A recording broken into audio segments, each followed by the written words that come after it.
incredible and absolutely terrifying. That is the Vector-Ross, one of the scariest venues in the world of sport. It's time for the final leg of the Freeride World Tour and the 25th edition of the Xtreme Verbier. Woohoo!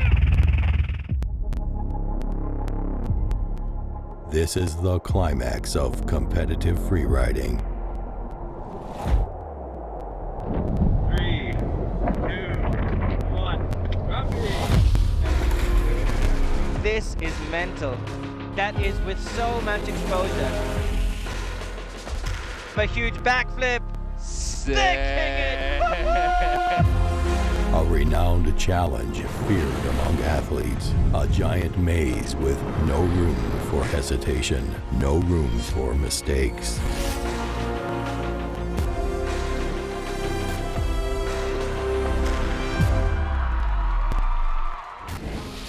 "25 editions of unforgettable freeride moments continue. This is Xtreme Verbier 2021.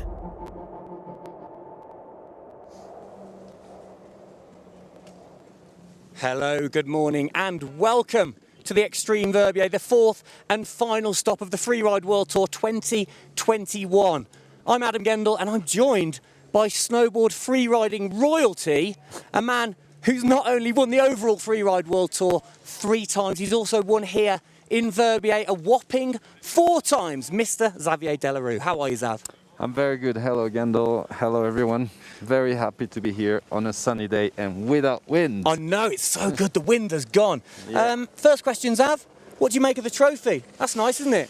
Yeah, it's a nice one. You need to have a big space on your TV, next to your TV, but Definitely. I think Quite the dangerous. riders definitely want it. Yeah. Quite dangerous with that point, though, but it's very, very cool. So the 25th edition of the Xtreme Verbier, that's pretty incredible. So much history here. What do you think about when you hear the word Xtreme Verbier? Well, it usually puts a little cramp in my stomach because it kind of remembers all the time when I'm here in Verbier, passing in front of that face. Yeah. So the Bec de Ross has set the legend of freeride competition for 25 years. So back in the days, it used to be pretty crazy to set up a contest there. But like riders have shown that it's possible to ride down this face, and it has become the mecca of freeriding, like the biggest face, the most exposed, the most challenging, the face which offers the most possibilities.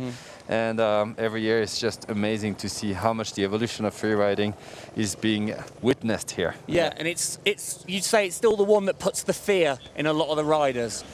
Yeah, it's definitely like a big step up from all the other freeride competitions in the world. And yeah, like it is definitely very steep, very intimidating. So it definitely does put the fear. Yeah. I don't know if you can hear the choppers. They're going up, they're taking up the riders as we speak, so we're going to be quite close to starting. The history of the sport, we've got a few little moments, iconic moments. Are there any that stand out in your mind? Well, there are many moments. Like when I think back in the days, imagine in the 90s, like you'd see Jerome Ruby with the old school. I love watching these old images, and it used to be like really the steep skiing generation kind of showing that it was possible to ride down. So it was a bit of a different mentality from today.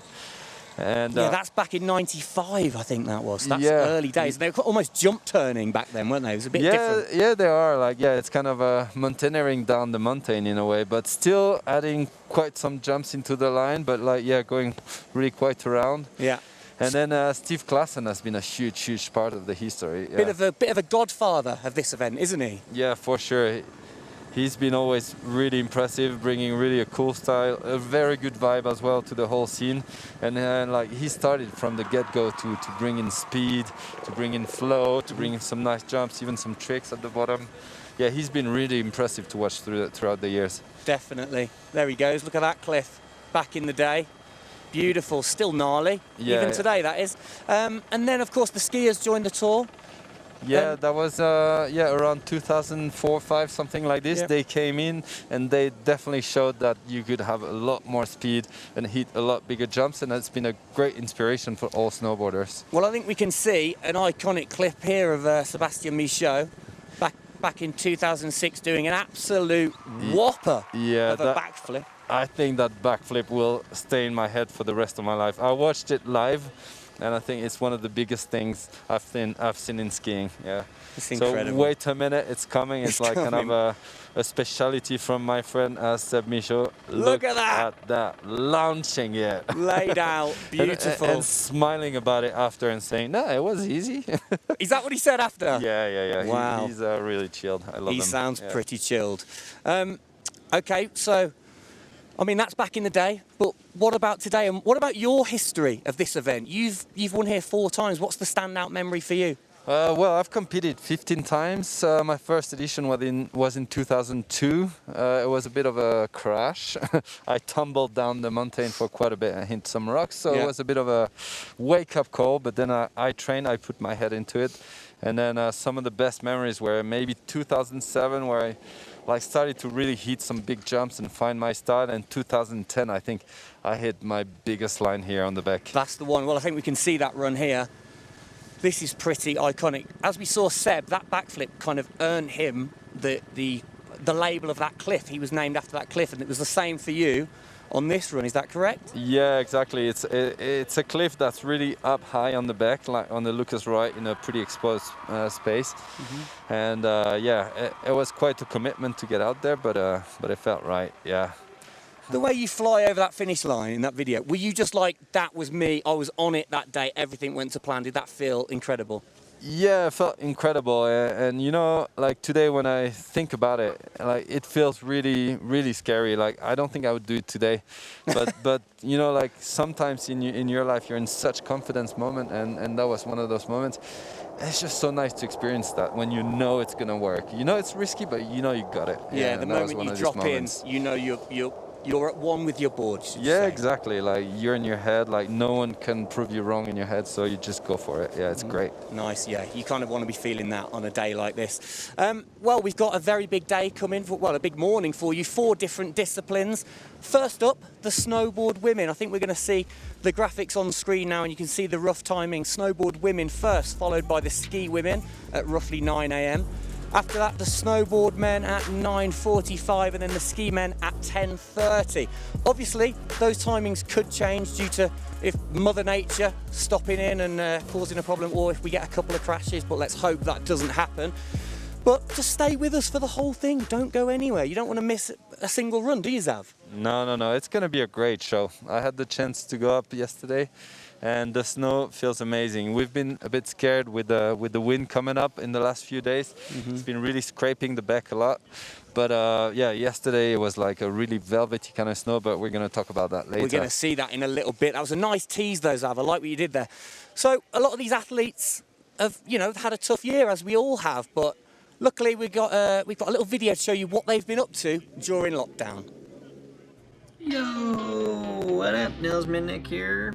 Giving you a little update on what my quarantine's been looking like. My life in quarantine has been mostly about staying inside and staying safe. But it's not an excuse to continue training.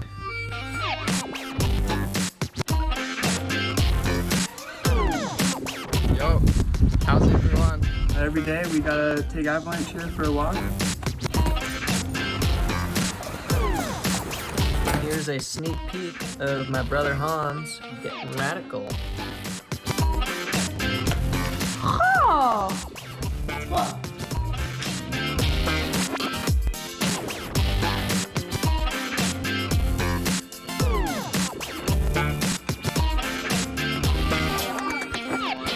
Trying to stay sane during quarantine by learning a new instrument.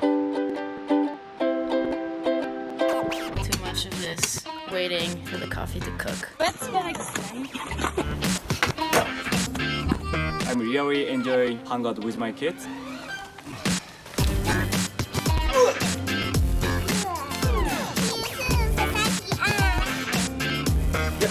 Good girl.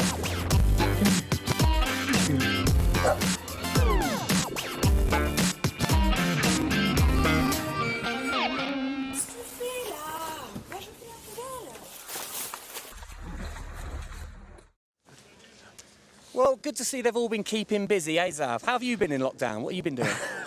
Well, watching them, I think they've gone all crazy. Yeah, a little bit. We've all gone crazy, and happens. it's nice to be up here in the mountains, actually. Definitely. So you didn't get into doing any baking or anything like that? Well, I did, yeah, a little bit. Yeah. Like, spent a lot of time with my daughter, and yeah, tried to experience whatever I could. But yeah, Switzerland has been pretty chilled. Like, we could go outside a bit, so it's been great. Wonderful. Well, luckily, we all made it to Verbier. We're all here. All the athletes are primed and ready to go. Let's show you where that is using our special graphics. We'll fly in from space now.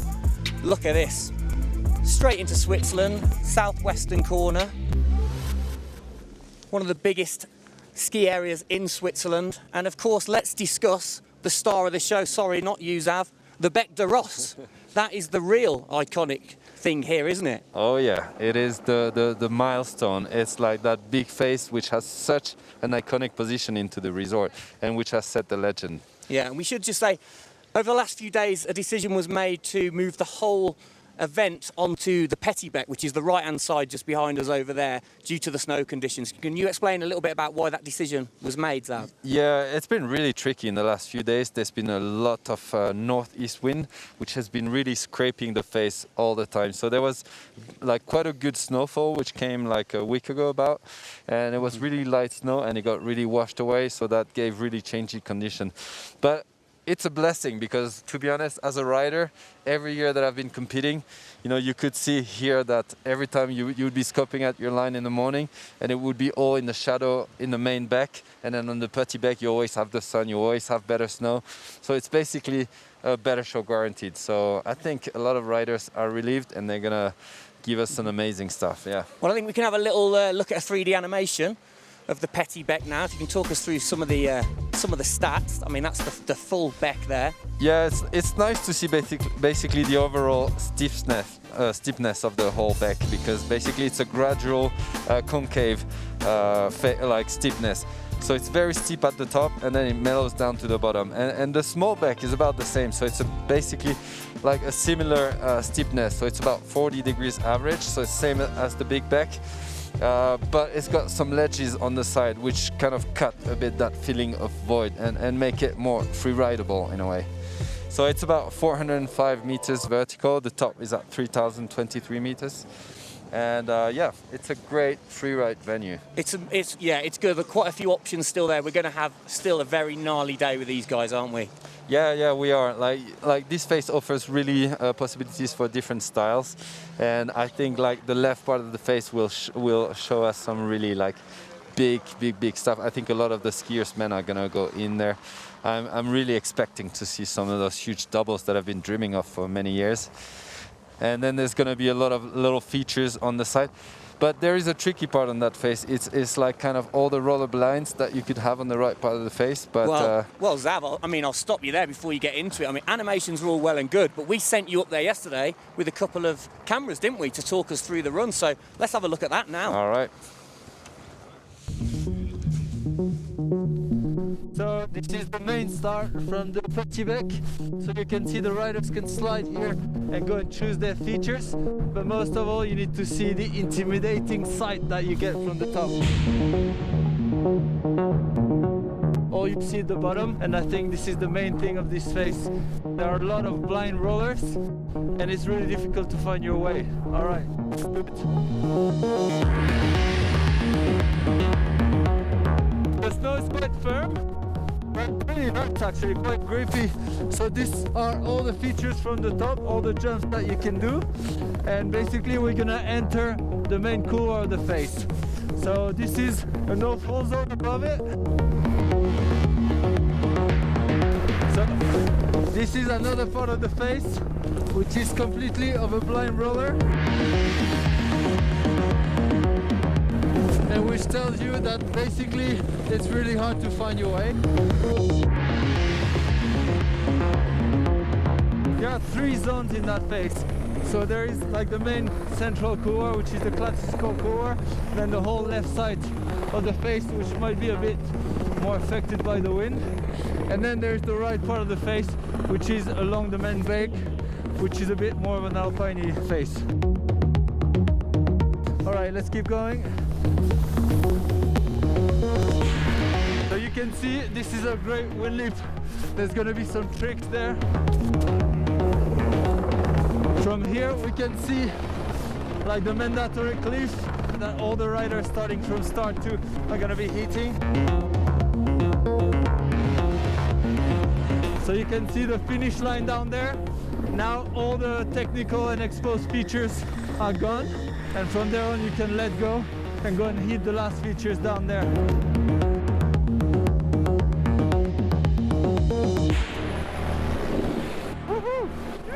And this is it. Yeah, you could see like all the wavy snow is usually the healthy snow, the pretty soft one. As soon as it's not rough, it's basically much more compact. So the riders are gonna need to read a bit the different conditions. Yeah. Well, it looks like someone had fun yesterday, Zav. Yes. Is that good? I got a free ride. Yeah. How was the snow? Yeah, it's great. It was a very good like first impression, a very good surprise, because I got there, you know, I could see the like, you know, there was a lot of wind. You could see like the like spray from the top, and I expected very changing conditions, and it was really velvety, like this kind of soft top snow. It's a fast snow, you know, which you know, allows you to play a lot with it, which kind of takes away a lot of the surprises, but which is really fun. So I think, yeah, I think a lot of skiers and snowboarders are going to be able to express themselves pretty well on that. Definitely. There's a few comments that stood out to me there that might alarm a few of the viewers. The blind rollers, you're talking about that. I mean, that sounds terrifying. The last thing you want to do is go into something blind and get lost, yeah? Yeah, I think this is a bit the story of freeriding, but so you've got two starts on the face, so the left start and the right start. So the right start has got a lot of those rollerblades, so blind rollers. Blind rollers, yeah. No rollerblades up there. Yeah. No, and it's exactly like that. The face is convex, so you don't see where you're gonna go. So you've got that feeling of void, which increases the feeling of steepness. Yeah. So that's really difficult to deal with because you don't see anywhere you're gonna go. But that's just at the top, and once you enter the main couloir, then everything becomes way more concave. So it becomes gradually less and less steep and a lot easier. So you get a feeling that everything is gonna get better the more you go. And the other thing that kind of jumped out was the no fall zone. That, I mean, that is exactly what it says, isn't it? You just do not want to be fooled. There's a lot of consequences if you go down over some cliffs. Yeah, it's like in every freeride phase. You've got some zones where you're not allowed to fall. So you know that, and you're going to adjust your riding according. So you're going to take, let's say, 30% margin into your skiing to make sure that you're going to stay on your feet. Okay. But riders are used to those. They're going to be careful there, and then they're going to launch when it's time. Yeah. Okay, well, they've been prepping hard, that's for sure. You're probably wondering, it's a contest. How do you judge people down this mountain? I mean, how do you decide who the best is? Well, don't worry, because we sent our roving reporter Jenny Jones off to meet head judge Lolo Bess, and hopefully he can explain it all for you right now. I'm here with Lolo Bess, the head judge of the tour, and he's going to take us through and explain a bit more about the judging. Lolo, what are the 5 criteria for the judging? So the first criteria would start with technique, control, line, fluidity, and style. Okay, so starting with control. So the control is how a rider will be in control all the way from his run. Sometimes riders are over 100% and they're over the limit, and that's lead to a loss of control, and sometimes also of a technique, which is the second judging criteria. So technique. So making sure they're carving rather than sliding. Is that a part of the technique? Exactly. So especially in skiing, you can see guys who are going to carve a lot better than some others. And snowboarding, you would see guys, for example, going on one edge rather than turning and just stay on one edge and doing some what we call side slipping. Okay. Then the line, crucial. The line is very important. That's where we are looking at what the guys have in mind. Is it something which is very technical, or is it an easy line, something that the guys have really worked where to go all the way? Is it something which is creative? So this is something that we really like to watch out. Okay, and fluidity comes into that? Fluidity, so we are not timing the runs, but obviously when taking into those criteria, the fluidity has like the speed, how fast a rider will go. Sometimes a rider will go very, very fast, but it will all depend on the place where he's riding. So if they're stalling or hesitating going into a jump, that can affect their score? Exactly, and we'll take down some points. And then it links to the last criteria, which is air and style, the one that most of people are looking for, because that's the thing which is really creative, where guys can not only jump high, but also put some tricks in it. Nice. That's the showstoppers. Exactly. But when they come into land those as well, are you also then looking for how clean that landing is? Completely. So this is something really important. Whatever you're doing, we need like a perfect landing. And this will deduct any points if some guys, like for example, will do what we call a stage 1, which is a back seat, or a stage 2, which is like a back slap. So soon you touch your bum or your back into the snow, will deduct some points out of your jump. And so how is that criteria judged across the panel? So it's actually an overall score that we all give in a go. And then it's an average of all the score given by each judges. Thanks, Lolo. It's made it nice and clear for everyone watching. Well, there they all are, primed and ready. They take this job very seriously, so I'm not even going to bother them. Good luck, guys. Do a good job. Remember, your maths is very important today. Xav, I mean, tough to be a judge at this event, yeah? Yeah, they got a big responsibility, but they do a great job. I think over the years they've been exceptional. Yeah, definitely. Well, it is getting very close to our first competition, the women's snowboarding.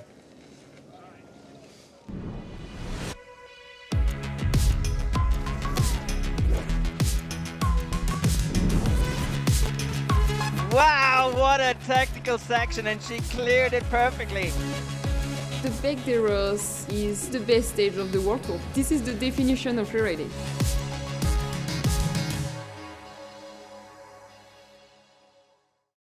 Is it an advantage to go first this morning, Xav? Yeah, I think in Marion's position it could be an advantage, but it depends on your line basically. Sometimes you prefer to have someone which is going to be showing you a bit the quality of the snow again, which is going to maybe point a bit the direction on some jumps that you want to take, but who could also make some holes into your landing. So it's a bit of a choice. Okay. If you're watching on Facebook right now, this is the time to head over to Red Bull TV, because that is where the action is going to continue. Before we get into the event, we've got a quick recap on how the women's snowboard season has gone down so far. Located in the heart of the Pyrenees, Ordino Arcalis, Andorra, kicked off the first 2 stops of the 2021 Freeride World Tour. Coming into the season as the 3-time world champion, all eyes lay on Marion Haerty. Despite the difficult snow conditions on both competition days, the French rider impressed the judges with her line choices, which were packed with technical features and drops. Winning both events, Marion got her season off to the perfect start. In Fieberbrunn, Austria, Haerty took the win again and made Freeride World Tour history as the first rider to win the overall title 4 times. I was really relaxed on the top of the mountain, really happy to be there, and now I'm 4 times world champ, guys. It's crazy. US rider Erica Vikander and Canadian rookie Katie Anderson currently share the 2nd place in the rankings. Vikander making it onto the podium at all 3 stops, while Anderson secured a 3rd and 2nd place finish in Andorra. The 4th and final rider to qualify for the Xtreme Verbier 2021 is Austrian rider Manuela Mandl, who struggled in the 2nd competition in Andorra, but managed to place 2nd at her home competition in Fieberbrunn.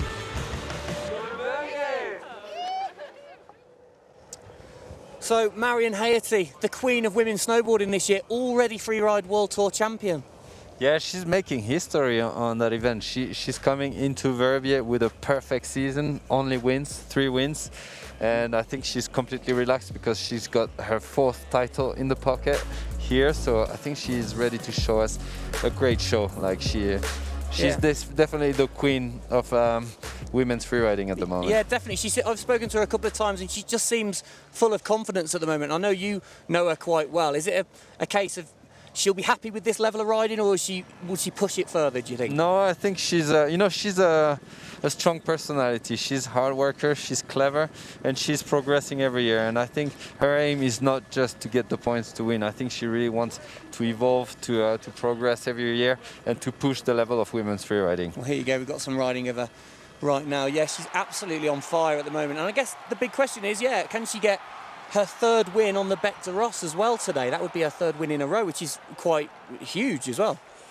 Yeah, she's definitely setting new standards for sure. And yeah, like she looked in a great mood this morning, and with that snow, I think it will fit perfect for her riding. Well, let's hope it all goes to plan for her. Obviously, there's other riders to look out for, but Marion is obviously the favourite today at the moment, so I think it's nearly time to get going. But if you're wondering a bit more, you want to know a bit more about free riding, maybe like, okay, this all sounds good, but I want to get in the mood a little bit more. Well, I think we've got the video to show you, which will do exactly that.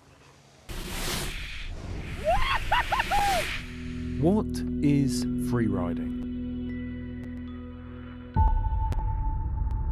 This is free riding. But this is free riding too. It's as old as skiing itself. And it doesn't matter how you look, what equipment you use, or where you are. It doesn't matter how old you are, and it really doesn't matter how good you are. It's about letting go of your fear.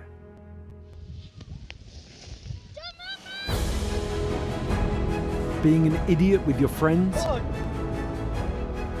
and knowing when to stay indoors. All you need is a slope, snow, and the imagination to draw a line.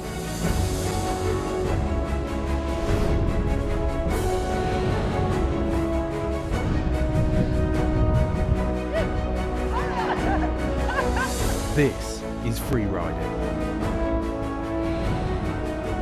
And really, it's very simple. If you're having fun, you're doing it right.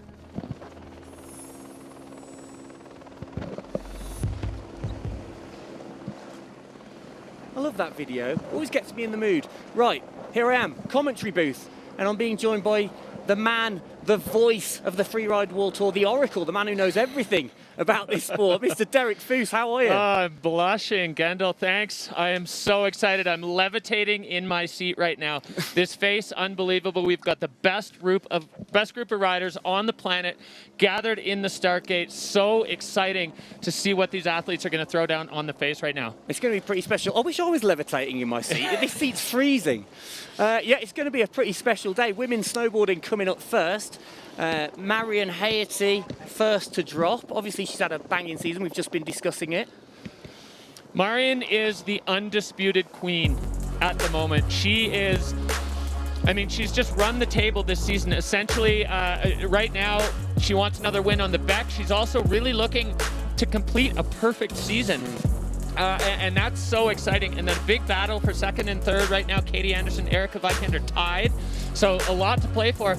Can't forget Manuela Mandel. She's the only rider in this start gate other than Marion who actually has a championship title under her belt. So a lot of talent stacked up there in the start gate. I cannot wait to see these women start riding. Exactly. I mean, look at Marion in the start gate. She's dancing. That's how good she's feeling. Confidence is very high. Zav said he saw her this morning and she's definitely up for it. So I think we're pretty good to go soon. Good luck, Marion. Well, we've seen with Marion, when she has the title wrapped up, we saw it before in 2019, when she has the title wrapped before she comes here, she rides loose because she knows she has nothing to lose and all she wants to do is show her maximum performance, which I really expect that we're going to see from Marion. Zav said it, she's loose, she's feeling great, she's got a huge smile on her face. Freeride it runs through her blood, and she's just ready to go, ready to show us kind of her absolute maximum potential, which I think for all of us and all of you guys at home is a pretty spectacular show. I mean, look, talking of spectacular, look at that. There's Elizabeth Gerritsen doing some squats, keeping warm, getting the thighs ready. They're unbelievable shots from these drones up there. You can really see how steep it is. A little bit of wind there. You can see that Red Bull flag flying a little. Yeah, gentle breeze up top. The riders staying warm, staying active. You got to keep the legs firing before you drop in. It's one of my favorite part about these events is the places on the planet that it puts us. These riders on that knife ridge at the top of the Petit Bec, it's absolutely spectacular. You can see the Mont Blanc Massif and Chamonix in the background. It's just an incredible sport. There are very few sports in the world that put you into these environments where truly very few people get to stand. Yeah, and you said earlier in the week, you've done so many of these events now, but this was the first time you saw the Bec, and it was a bit of a wow moment for you. It's one of these things that everyone says you can't really understand it until you see it in person. And of course, in conversation, when you're not in front of the Bec, you go, yeah, it's a mountain, no, I get it. And then you come here and stand on the col and look across it, and it's mind-blowing that is a competition face. I mean, it is truly a massive peak in a sea of massive peaks. It stands out on its own, and for these riders to get to use it in competition is something that's really, really special. Yeah, definitely. See Marion there just having a little walk down and another little line check. Yeah, I think this is one of the things that is maybe a little bit understood in the freeride world is they don't get to go on the face before the event. Mm-hmm. They choose their line from across the valley through binoculars. They have to turn what it looks like face on into what it's going to look like looking down the slope, and that is an incredibly difficult skill to master. And for them, they are the gods of it. They truly, Xav said it perfectly, it's convex. That means the slope rolls away from you. You can't see the features when you're in the start gate. All you can see is the finish line. So that ability to pick the line and know exactly where they're going is so important and also so difficult, and it's something that these riders deserve a huge amount of credit for. Yeah, exactly. I mean, they do their homework, don't they? I've seen them all week coming up every day and not only whipping out the binoculars and having a look, but taking photos, so many photos that they can go and blow up when they get back to their hotel rooms and check exactly, try and work out the scale of some of the drops and just work out this line. And then I guess when they get in the start gate, like Marion is now, it's just a case of trusting your memory and slightly going with your gut of believing that you know that run. Absolutely. You can see Marion there. She's preparing herself. She's a big advocate of meditation, just closing down, shutting out the outside world, 100% focus on the task at hand, which is the Xtreme Verbier. This is the 25th edition of this event. It's unbelievable to look back. I love those videos that we saw of Klassen and Jerome Ruby back in the day. I mean, this event really has the status of the greatest freeride event on the circuit on Earth.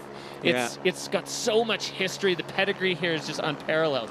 Look at that. I mean, look at how steep that is. That's the shot. And one thing, you kind of look at how steep it is, but you also look at the finish gate, how far away that looks as well. It looks tiny from there.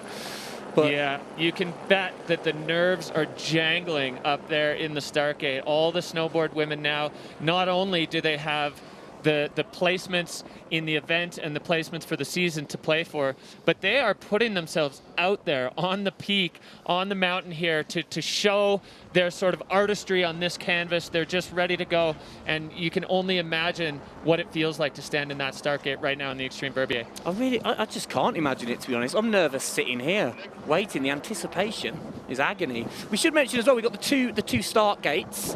So the one on the right that Marion's in right now, that's start number 1, and then further to the left is start 2. What's the real difference between the two, would you say? It's really about where you want to go on the face. For the riders, they choose their line, and they're choosing based on their riding style, what appeals to them, and all of those things. So each one has its own merits and its own sort of downsides, I guess, if you want to say, but really they're both extremely technical. They're both difficult immediately out of the gate. So really the organizers have given them the option so that we don't have to see any big traverses for athletes to access a part of the face that they might want to get to. We heard Jenny talking to Lolo earlier about the judging criteria, fluidity being a huge part of that. And so for the two start gates, it gives them access directly in the fall line, which is kind of the line that gravity would take if you rolled a ball down the slope, which would be quite a show, I think. The ball would go real fast. I think it would, definitely. It would pick up speed pretty fast. So Marion's still in the start gate, waiting to go. I mean, what do people do up there generally? You know that all these characters, they're all quite different characters. Do some of them like to go and find a quiet corner and just think about their run, and others go and have a chat? Absolutely. Routine for these athletes is absolutely top of mind in this space. They like to have the same routine in the start gate and even pre-start gate at every comp, so it can allow them to come into that headspace where they can perform at their maximum potential. And their routines are vastly different across the field. Some of them want to chat, some of them want to have time alone. Each of them has their own sort of process. We talked about Marion earlier. She likes to meditate. She likes to just completely get herself into that flow state where it's just pure performance 100% in the moment. It's a really good job. She can't hear us rattling on in her ears. That might put her off a little bit. I hope she's very zen. Oh, okay, so this is the Peak Performance Fun Bet fan page favourite. So people at home have been voting on this. Is that right, Derek? Exactly. These are percentages of you at home who voted for these riders to be on the podium. Marion Haerty getting close to perfect. 98% of you put her on the podium. Erica Vikander, she has stood on every single podium this year. No surprise to see her way up there. And Manuela Mandel, I don't want to call her a dark horse because she is a tour champion. She is on a return from injury season, so this is Manuela's kind of journey back into freeride. But she is exactly where she wants to be. She's on the petit bec, and she is really at home the bigger the face gets. She's a kind of a mountaineer in her spare time, and we are ready to go here. We are. Here we go. Marion Haerty, age 29, seasons on the tour 6, 4-time world champion as of this year. Good luck, Marion. I think that stat alone, we can't say enough about it. She has won the tour 4 times. No other athlete in any category has ever done that. Marion Haerty, the first rider on the Beck today, and she is out of the gate and getting things started straight away, catching the grab and going down. Uncharacteristic for Marion there. We are seeing possibly a door open for some of the other riders. You never know. You never know. I mean, she jumped up very quickly, which will help, but it was a bit of a butt check there. But she's back on her feet and getting back into the run. Yeah, Marion known for aggressive riding, and we saw that straight out of the gate into that air. This is steep. We saw from the drone angle, and immediately now off the top of this. Now this line, as she moves across, she's going to be lining up. The only way out of here is to air. So Marion Haerty now coming out into the mandatory air and clean on her feet, Gendel, looking good for the champ. Well held, Marion. I'll tell you what, it was still, she may have had that slight butt check at the top, but after that, it was still a really strong run, a couple of drops in there. One of the things that Marion does really well is she packs her runs with features. From top to bottom, she never misses the opportunity to hit something. Every time she's in the air, she looks so balanced over her board. There's always a grab, a tweak, there's always something.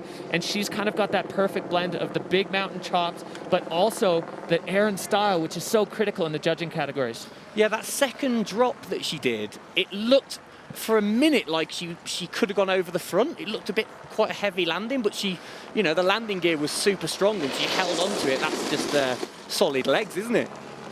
Yeah, she's so strong. Marion truly is an athlete. Let's take a look back here, Gendel. So that was the first one. Yeah, little butt check straight up in the cloud of snow, trying to fool the judges. Yeah, the judges don't blink. They don't miss a thing. You can see there in our criteria bars, control is the only thing. Line score super high. Fluidity maybe a little bit lower. Air and style, that's what I was talking about. Her line just packed, and every time she's in the air, it looks great. They are going to dock her on fluidity. As we said, the judges don't blink. The binoculars don't have eyelids. So Marion, she's not going to be over the moon with that run, but we're seeing, I think we're going to get an idea as we move through this field, what we're looking at with snow conditions. 70 points for Marion Haerty, so definitely leaving the door open a crack for some of the other women to have a go at that first place. It definitely is open, yeah. I mean, 70, it's still not a bad score, but perhaps it's not the score she was looking to start the event with. And like you say, I mean, the other girls in this event, even though they can't win the overall, it's still an incredible feat to win the Xtreme Verbier. So they're going to be so up for this. And if they've just seen that run, what are they going to be thinking? Do they snowboard safe and try and stay on their feet and get a solid run down, or do they still need to go for it, do you think? I don't think anybody's going safe today, Gendel. It is the Xtreme Verbier. Everybody wants to win. They want to win in that classic fashion. And all of these women have earned their way here through the entire tour as we move back up to the top. Okay, Manuela Mandel from Austria, age 32, seasons on the Freeride World Tour 4, And in 2018, she was the overall Freeride World Tour champion. Like you say, she's coming back from a bit of an injury. Yeah, Manuela was in a tough spot after Andorra, and after the 2 stops we had in Andorra. She needed a strong result, and she got it. She did exactly what she needed to do with a 2nd place there. Now Manuela is on course, and we're going to see if she can step into the crack of the door that Marion left open. She is absolutely at home in these big mountains, the big technical features. This is right up Manuela's alley. Looks like she's got her eye on a bit of a double here, potentially. Oh no, going to skiers left off there. A bit more reserved than Marion was at the top, but you know, as we said, coming back from injury. Yeah, and we have to give credit. The top of this is so steep. Snow conditions, we've had a huge amount of wind over the week, and in spots on the face, it's really pressed the snow into a little bit of a crust. And you can see in spots the board punches through the crust, and in other spots it doesn't. So that inconsistency from a rider's perspective is going to lead to just a little bit of a more hesitant approach at the top until they start feeling their way into the run, as we see Manu doing now. Yeah, she popped off a little air there, kind of a bit of a cross-court skier's right. Looks like she's got looking pretty solid, I'd say. Is she going to get another feature in, though? I think she needs to. Yeah, Manuela's coming down into this mandatory. So as they come into this section, the only exit is to hit the air at the bottom. So Manuela is out of there now. You can see her just shedding a bit of speed on the heel side edge as she moves now into the open section of the face. Going across a little bit, is she searching for a feature? There are some features over here as she comes now. Oh no, she's looking for the powder. Manuela, well known for her powder hound ways. As you see her she was teasing us then.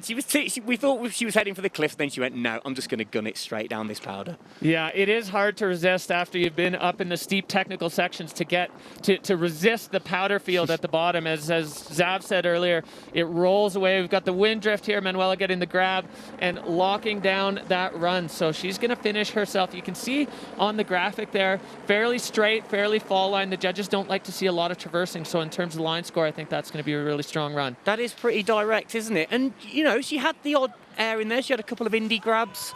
I thought, oh, her arms are up. She's stoked with it. That's what you want to see. Yeah, there's that shared experience amongst all these riders when you get to the finish line, the euphoria of finishing a run, especially at the Xtreme Verbier. Let's take a look back here at Manuela's run. So this top one, yeah, a little bit of a skier's left drop onto her heel edge. So on the criteria there, you can see control almost maxed out. Manuela, not a hand down, not a butt down, all the way down that run. She was 100% in control. Fluidity a little bit down. And as we saw, she was just moving down the face a little bit slower. Yeah, slightly on her heel edge a little bit, so the fluidity will be affected a bit there. But look at her, stoked. I mean, is that relief as well? She's made it down the beck in one piece. Well done, Manuela. Well, let's see. Is the score going to be enough to finally, I can say that. Knock Marion off the hot seat? All right. 58. Okay. 58.33 for Manuela Mandel. So that's going to move her into 2nd place. That's one heavy hitting challenger down for Marion. 2 more to go. Still nervous moments for Marion Haerty in the hot seat as the ladies catch up here. That's okay. Yeah. What I mean, Manuela's score was relatively low there. Why do you think it was down? I was expecting it to be a bit higher than that. I think a product of a combination of the line score and the fluidity. You know, we saw in those judges' bars, Marion, the way she went was very difficult. She hit that air right out of the gate. Manuela was riding out of the gate, and then she was able to add another feature on the way into the mandatory air that Manuela didn't have. So that's going to be huge. Okay, so next up, Katie Anderson from Canada, age 25. A rookie this year, so she's never ridden at the Bec de Ross before. What can we expect from Katie? Katie is a product of the World Cup border cross circuit. She was on the Canadian national team. This is her first year on the Freeride World Tour, but she likes to go fast, and she's been talking all week about how she wants to just tear down this mountain. We're seeing it already. She's already into the first feature, and we've barely had a chance to blink. Getting herself a face shot there. Definitely pockets of good snow on the face today. Yeah, she's not afraid of speed, showing the border cross credentials here. She came to compete for sure. Go on, Katie. Yeah, Katie rides out of Fernie, BC. Lots of big technical alpine terrain in the mountains down there, and she is showing that she wants a piece of this. This big face. Katie now coming into the middle section. She's going to find a couple more features. The snow starts to improve here as Katie, you can see the control she's got over her board. Got a little bit bumped, did not put a hand down. 70 points is what she has to beat. Katie definitely making a case for it. She's making a case, but I think she's going to need some kind of drop or something slightly bigger to maybe up the air and style. But she's definitely, you know, she's just enjoying it and wants to gun down the Bec de Ross as fast as she can. Yeah, I mean, that's a huge part of it. All of these riders are in this sport because of passion, because they love to ride, they love to snowboard, they want to be in the mountains. And we saw it with Manuela now, and we're seeing it again with Katie, that just kind of expression of joy. Quick method there. Lovely. At the bottom windlip, and Katie holding on. Definitely looks like the snow at the bottom part a little bit more challenging, maybe a bit more press from the wind. Looks fun. That windlip at the bottom looks really fun, actually. I think we're going to see a few people trying to get a little cheeky hit off that at the very end. She's got a little melon grab off there. Hi, Katie. Waving to the camera. She looks stoked. Absolutely stoked on that. All right, so as we saw Katie up at the top, immediately into that feature, giving herself a big space shot. Line score kind of in the middle, fluidity and control high. Air and style, that one a little bit lower, and that's going to be a product, as you said, Gendel, of just a few less features down the face. And that's something that we have to keep going back to the queen. She has the ability to pack features into her run. Technique there, kind of mid-ground for Katie. She got thrown around a couple times, but she didn't lose balance. She's got the bunny there. What's the bunny? What's the bunny all about? I don't know, but I like it. I don't know either. Maybe has that been in her jacket the whole time? Maybe. Yes, oh, there you go, 65.33, so still not enough to knock Marion off the hot seat, but second place for Katie. She'll still be stoked with that, I'm sure. I think, like you say, it's the fact that Marion is so progressive. You realise now how many hits she had in her run, even with that mistake at the top, and the fact that that was at the top, they probably didn't penalise her as much. Yeah, there's definitely, that's taken into account when the riders are overexposure in difficult places. The leeway for a little bit of a control loss is a bit more. But, you know, a 70 is still not a maxed score. So there is some space to play with for our last rider in the snowboard women's field. And she is in the start gate. Look at this gorgeous scene up there. Absolutely spectacular setting for a freeride competition. Yes, right. Last up in the women's competition for snowboarding, Erica Vikander, age 30. She's been on the tour for 4 seasons, currently second place overall. I mean, she'll see an opening here. She could take this from Marion, so she'll be keen to give it everything, I think. Erica Vikander and Katie Anderson were tied for second coming into this event. So whichever of them comes out on top is going to take the second place overall. Erica Vikander in that technical section, you can see even just with a few tracks, the snow starting to change. Now, Erica is a style guru. She is always got to grab, always got to tweak. She likes to ride just for kind of the expression of it. And she's going into a bit of an untapped zone here, Gendel. Where's she off to, Erica? Getting quite tech.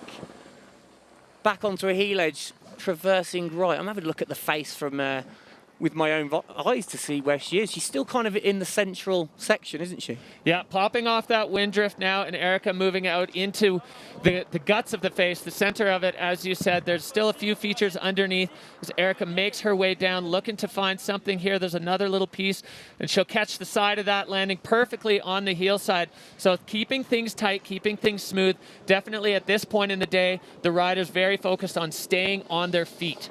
Well, definitely, maybe in her mind, she's kind of thinking, I want to guarantee that second place, as opposed to going full bore and trying to knock Marion off the top spot. Yeah, it's hard to know in the riders' minds while they're mid-run, are they thinking strategy or are they 100% focused on the moment?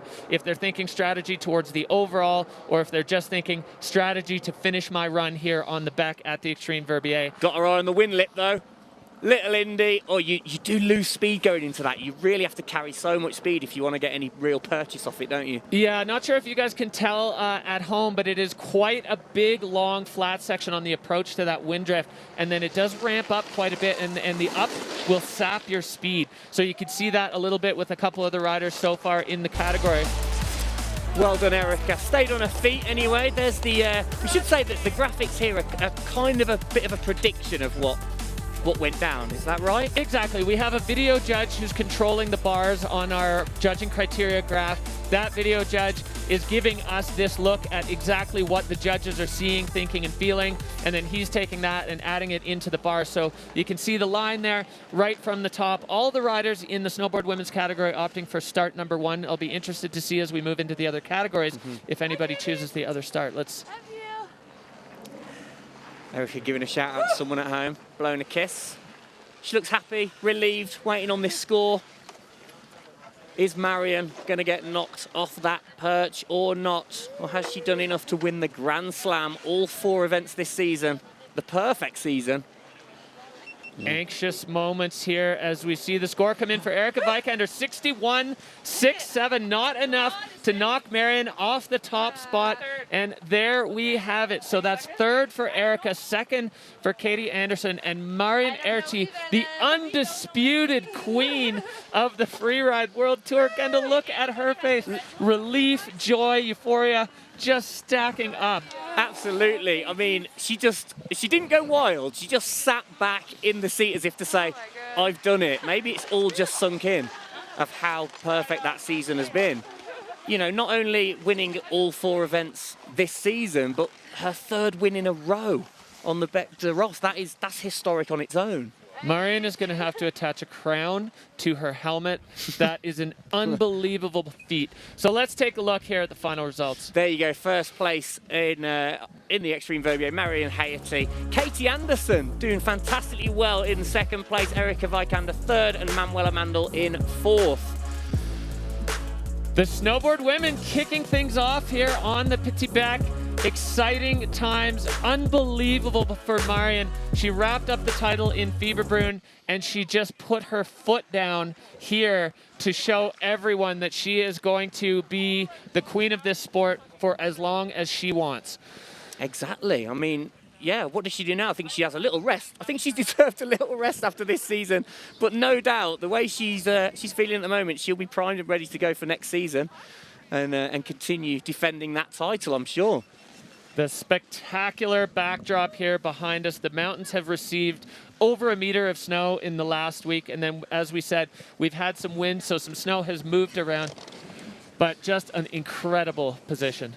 Okay, I believe we can throw down to Jenny Jones on the finish line, who's doing an interview with Marion. Marion, you are once again the Verbier champion. You came down that run, you were the first down the Petit Bec. How was that for you? I was really in stress. It was not really easy. I'm tired about the end of the season, really emotional today. And also I was super happy to drop first, but the snow conditions were totally different compared to 4 days ago, and I tried to manage it. The top of my section was not really good. I was disappointed about myself, but on the middle I was really proud about what I made, going fast and big. And yeah. You went so fast, so big, you held on to it almost like you were surfing there. This has been the perfect season for you. You've won every event, and you are once again, you're now 4 times champion. How does that feel? Is it sinking in? Oh, we're getting tears. I don't stop to cry today, sorry. Just, I'm so stuck, you know, it's just my best season ever. I win everything. What's going through your mind? So good. Oh, she's actually speechless. Sorry.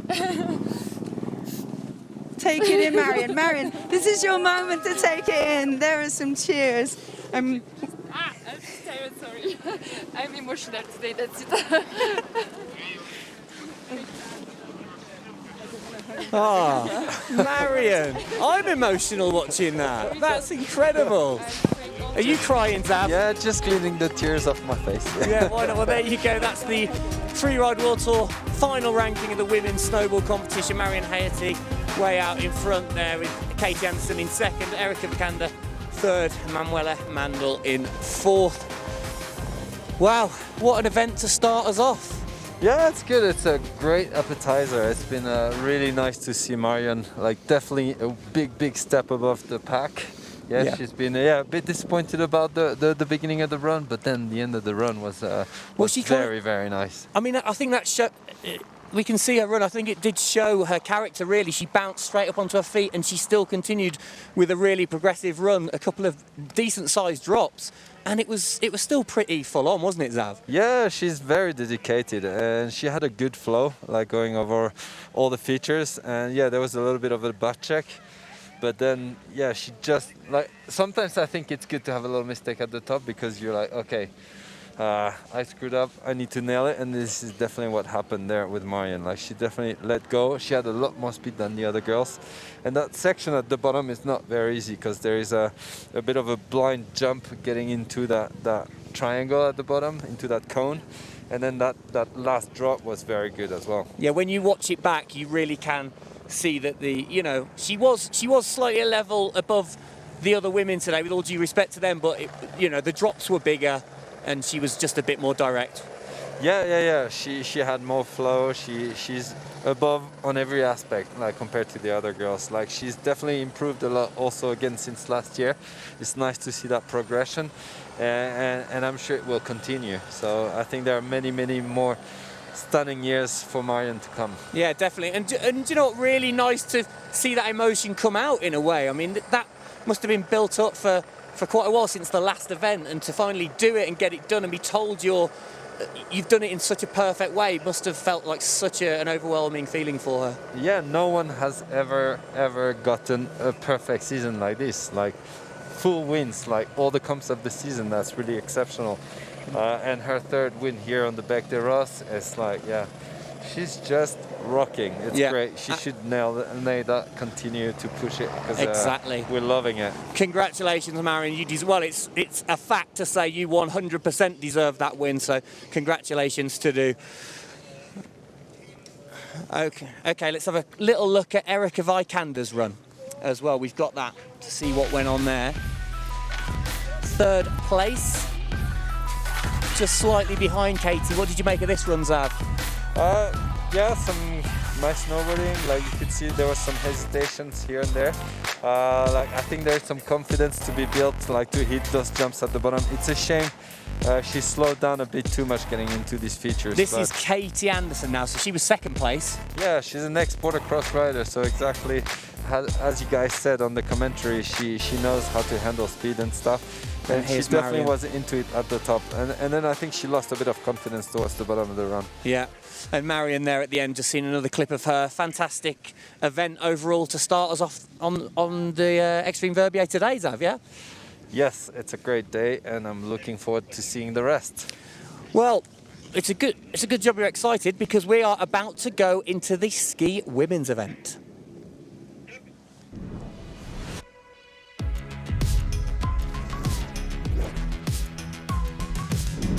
Setting herself perfectly up for this next air, which she takes so deep. Skiing the Bec de Ross is different from all the other phases on the World Tour, because you really have to trust the instinct, and at the end of the day, the Bec de Ross chooses the winner. Okay, ski women, what can we expect to see a bit differently from the snowboard women? Well, I think the ski women have progressed a ton in the last few years, and they definitely have great speed, great flow. They hit big jumps. I think like their level is getting like a lot closer to the men.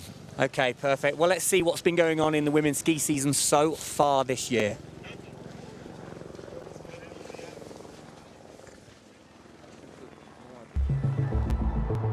Overcoming the tricky snow conditions in Andorra, Swedish skier Hedvig Wessel kicked off her season with a huge backflip. Her fast and controlled run secured her victory. First, I was like, okay, I need to find something that motivates me and that I want to do. And I saw that cliff and I was like, okay, I think I could do a backflip there. Hungry for a second win, Wessel took a fall right after dropping into the second competition. Nevertheless, she remains at the top of the rankings, having come second in Fieberbrunn. With her aggressive yet controlled style, rookie Juliette Villman earned 2 second-place finishes in Andorra and holds the second spot overall. Coming to Switzerland currently in third place is Polish rookie Zuzanna Witek, who took her first ever win of the Tour in Fieberbrunn. It was way more sketchy than I thought, and first place is just amazing. 2019's Verbier winner, Elisabeth Gerritsen, currently holds 5th place in the overall rankings, right behind US rookie Tracy Chubb. Okay, well, let's just remind ourselves of the current rankings in the ski women. We've got Hedvig Wessel in 1st place, Juliet Willman 2nd, and Zuzana Vitek in 3rd. I mean, Hedvig the favourite, perhaps, would you say, Zav? She could be, yeah, she could be, but I've got a little something. I think Elisabeth, you know, she's a local from here, and I think that face really suits her style, and she's got nothing to lose here because she's in 5th place, so I think she could be definitely a big one to watch. A big chance, yeah. Yeah, she won back in 2019, didn't she? And she was on fire that day, so if it's her day again, you never know.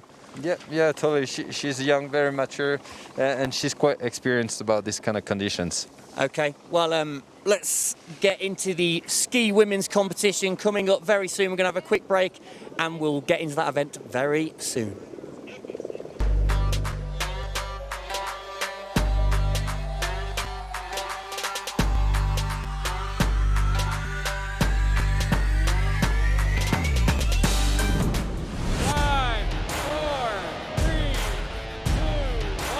Drop in.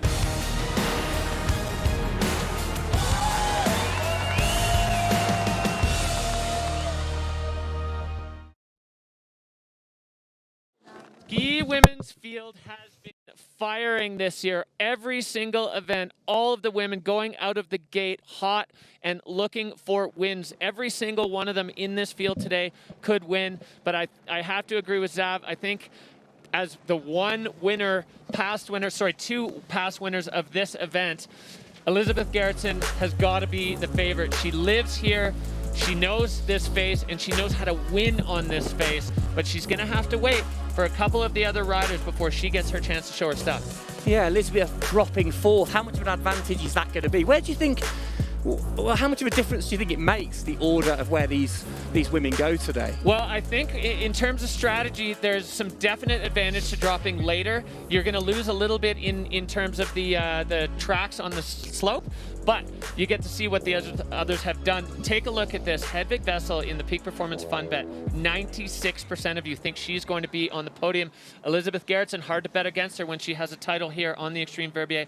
And Juliet Willman, she is in 2nd place, but it's very, very close. Basically between Juliet, Hedvig, and Zuzana, any of them wins this event, they win the title. Okay.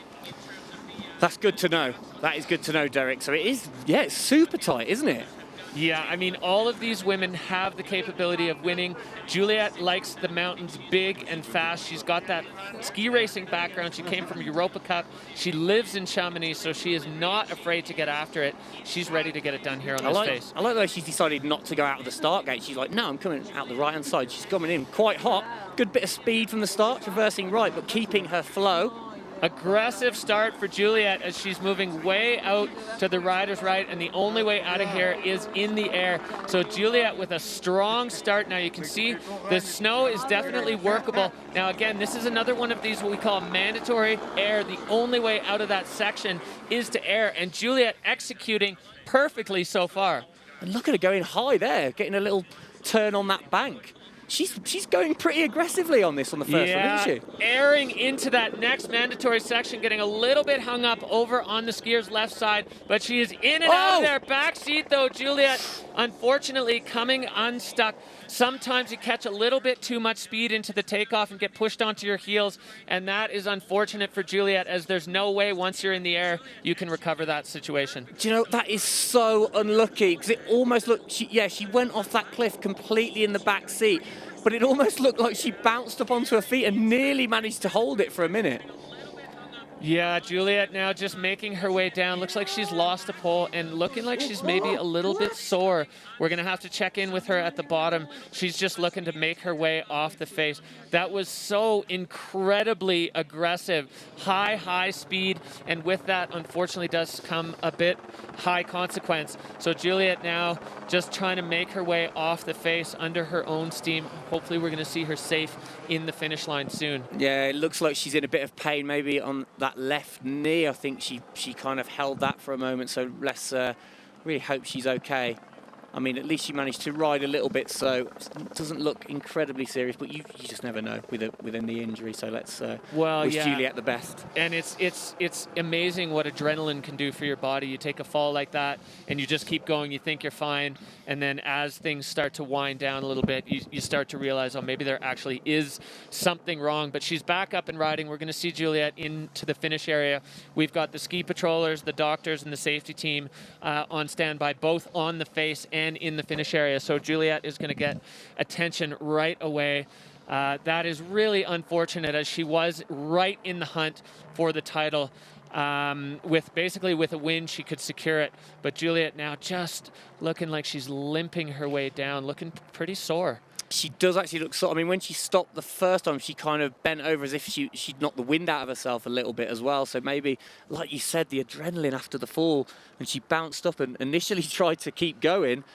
I think perhaps it's hitting her now, the pain she's in. So skiing, looks like she's just skiing on one foot there. Yeah, right leg up in the air. She's just trying to get herself down.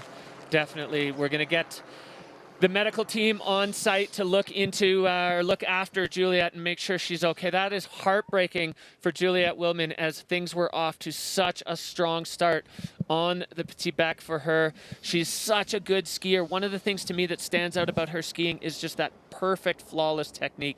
She's always so balanced. But this is the Bec. This is the Xtreme Verbier, and it is ruthless. It does not bear mistakes. Yeah, you're right. It's unforgiving. Let's have a look at that run again. Juliet, I mean, she did start so strong. And almost, to me, I was like, if she'd have put that whole run down, we would have perhaps seen a podium for her. Oh, I think so, absolutely. So we're going to take a look here. She moved her way into this section. This is where she's above the mandatory air, and she got pushed across, whether she was trying to find another feature, but there you can see there's a little lip on that, and it kicked her feet just out in front of her. Once your feet are in front of you and you're in the air, there's nothing you can do. You can't push against anything to recover that. The rotational forces are in play, and you're done. And unfortunately, landing back seat like that puts a ton of pressure on your knees. So I'm really hoping that that's not a serious one for Juliet, but we're going to get her the best care and assess what's going on for Juliet Willman, the French rider. So we saw in the replay there, Gendel, the scores, it was actually pretty high except for control. Yeah. Obviously, I don't think that's going to stand up. We've got a stacked field here. So, okay, there you go. 30 points for Juliet Willman. Okay, so that crash did cost her a little, but which is a shame. It looked like she was trying to fit so much in. It felt like you couldn't really keep up with the obstacles. She was traversing left and right and trying to drop off everything. And unfortunately, it maybe was just a little bit too much, that last one. Yeah, that was a stacked line, full of features. A ton of speed off that last one that she turned into a double. We didn't see any of the snowboard women get up high on top of that thing and double it that way, but Juliet pioneering a new line and unfortunately going down in the process. Okay, well, yeah, let's hope she's okay. I'm sure she's being checked over right now and will be carried down the mountain as safely as possible. Yeah, so a bit of a serious note there. There is consequence in this sport. These riders are truly laying it on the line for the victory. Everybody wants a Verbier or an Xtreme Verbier title. Everybody wants to do it, but to do it, you really have to push hard. And we saw Juliet doing that. So we're going to see what the rest of the ski women's field has in store. It's going to be interesting to kind of figure out what that fall has done to the mood at the top. The other women, everybody's got a plan, but most of them, especially, being at this level, they'll have plan B and plan C and plan D based on what's happening before them, what the snow conditions look like, and even some deviations in plan potential when they get into their runs. Yeah, it looks like we've got someone on the face right now, maybe going to retrieve Juliet's pole. I think she lost it there, so we might have a slight delay for a moment.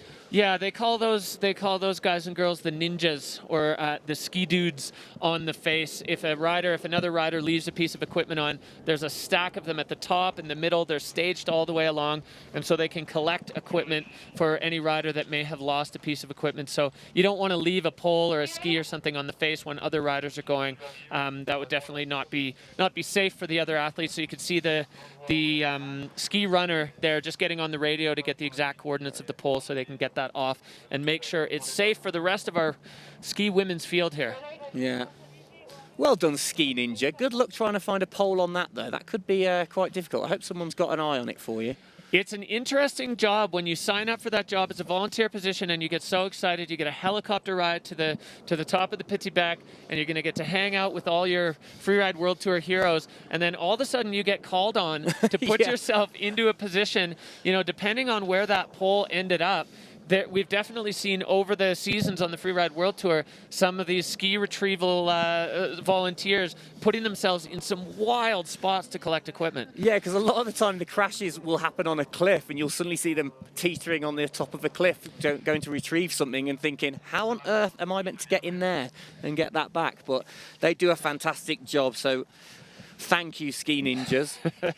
Huge thanks to them. Having a look here just behind the Bec des Roses at the mountains, the Alps just stretching on forever across the horizon. The entire mountain range benefited from this last storm we had all the way across the Alps, seeing Instagram posts of people just skiing chest-deep powder going overhead. Gendel, you and I got to share a couple of laps here in the powder in Verbier. What a time. It was unbelievable. I mean, I've definitely been showing off on my Instagram and showing a few powder turns, but I don't feel so bad because all of the athletes seem to be doing the same. So yeah, the conditions have been, well, were incredible a few days ago and still are pretty good, but it's just a shame that wind had to come in and change things slightly for the event. Yeah, Mother Nature calls the shots in the mountains. Things change. Things are constantly evolving, and we definitely saw the prime example of that here, where we had the Bec essentially looking like a caked Alaskan face 3 days ago, and then the wind kicked up a little bit, and then the last 2 days over 100 kilometers per hour and cross-loading or stripping depending on where you were on the face. And pieces, you know, we chatted with Lolo, pieces of the face actually showing that Saharan sand that blew through 6 weeks ago is back visible, which tells you that 6 weeks worth of snow has been stripped off the face. Yeah, it's definitely changed it, and it is a shame for that to happen, but we're still incredibly fortunate that the wind has dropped today. There's not really a breath of wind today, and we're still going to have a fantastic event, 100%. Yeah, historically, maybe looking at the least windy Xtreme Verbier competition that we've seen, which is a fantastic thing for our riders, for the show, for the viewers, and especially those on site here. We don't have the spectator area, definitely COVID safety top of mind this year. Riders are all distanced at the base and at the top. Everyone's masked up, taking that very seriously. Switzerland definitely doing a good job with the COVID safety. And really, I think we have to give some credit to the fact that we are making these events happen this year. Things are difficult, but the riders and the staff have been in a bubble the whole time. We've done thousands, literally thousands of tests across the entire Freeride Tour this year, Freeride World Tour this year.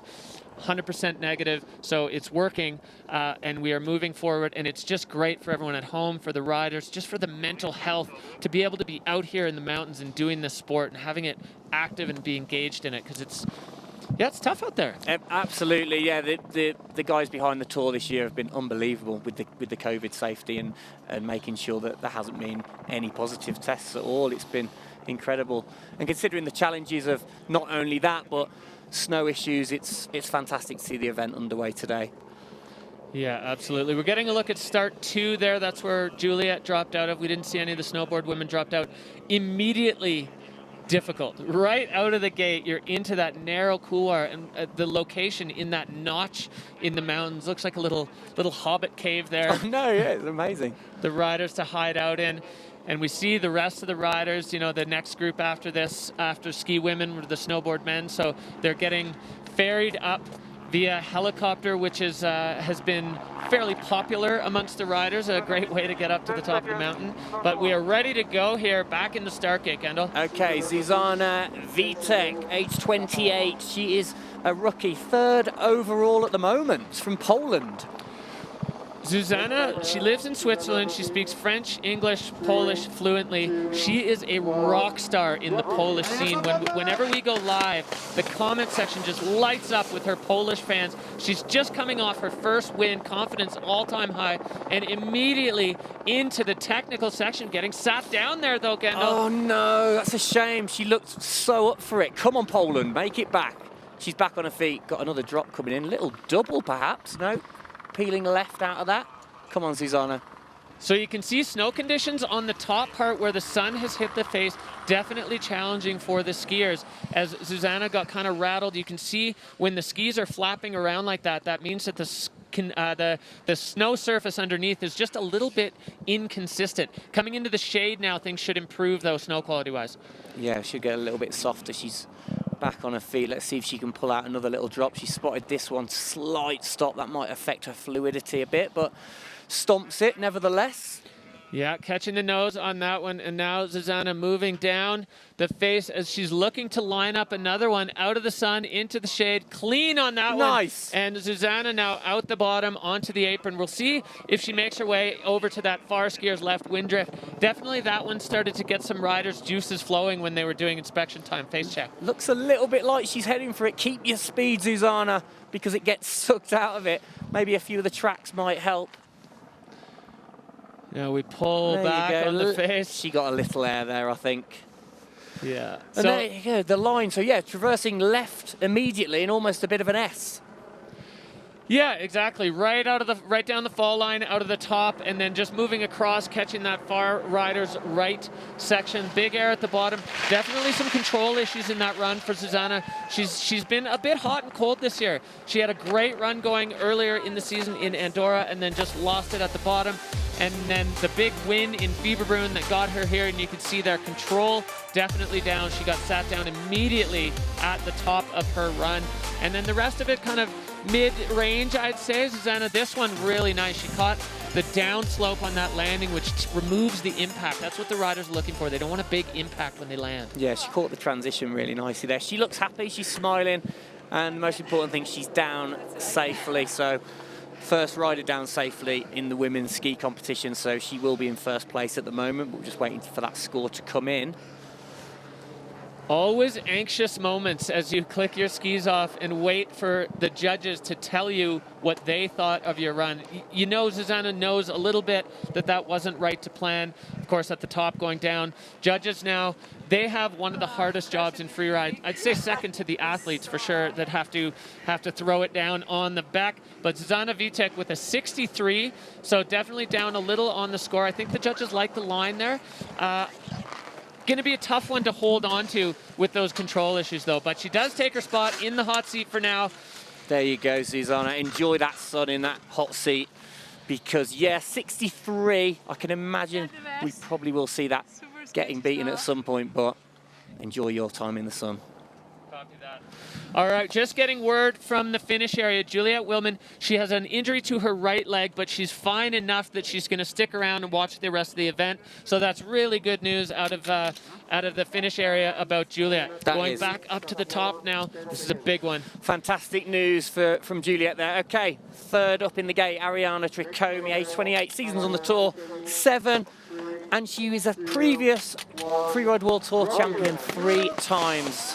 3 times and reigning tour champion.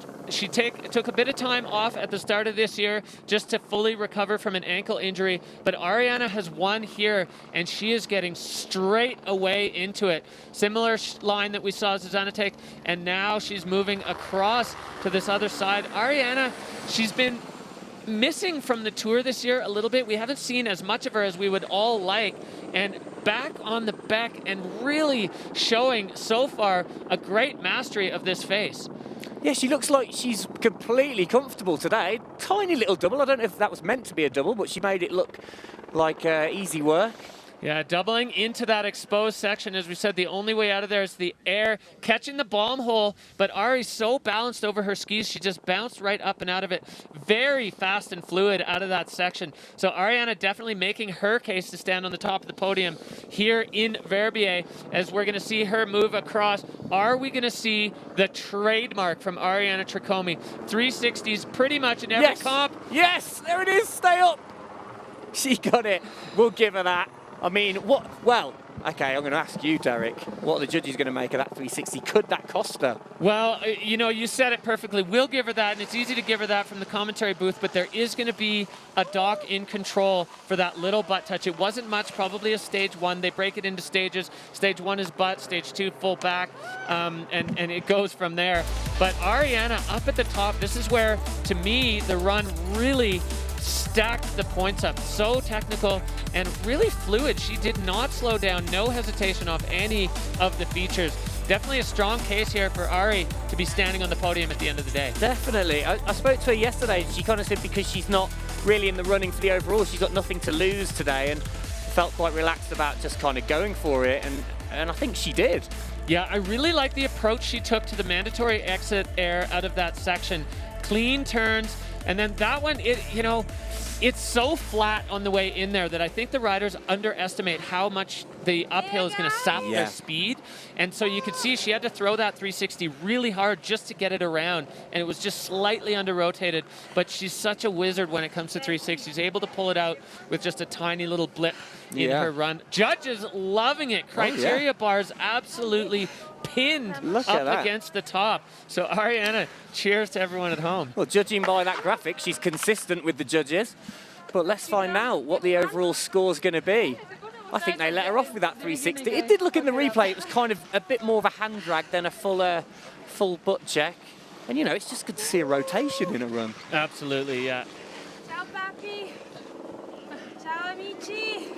Well, there you go, first place, 84.33. That's a strong score, Derek. Yeah. That is a big score for Ariana Tricomi. She is the reigning tour champion, and as we said, she's been absent from the first 2 stops in Andorra, and then not the exact result she was hoping for in Fieberbrunn with a 4th.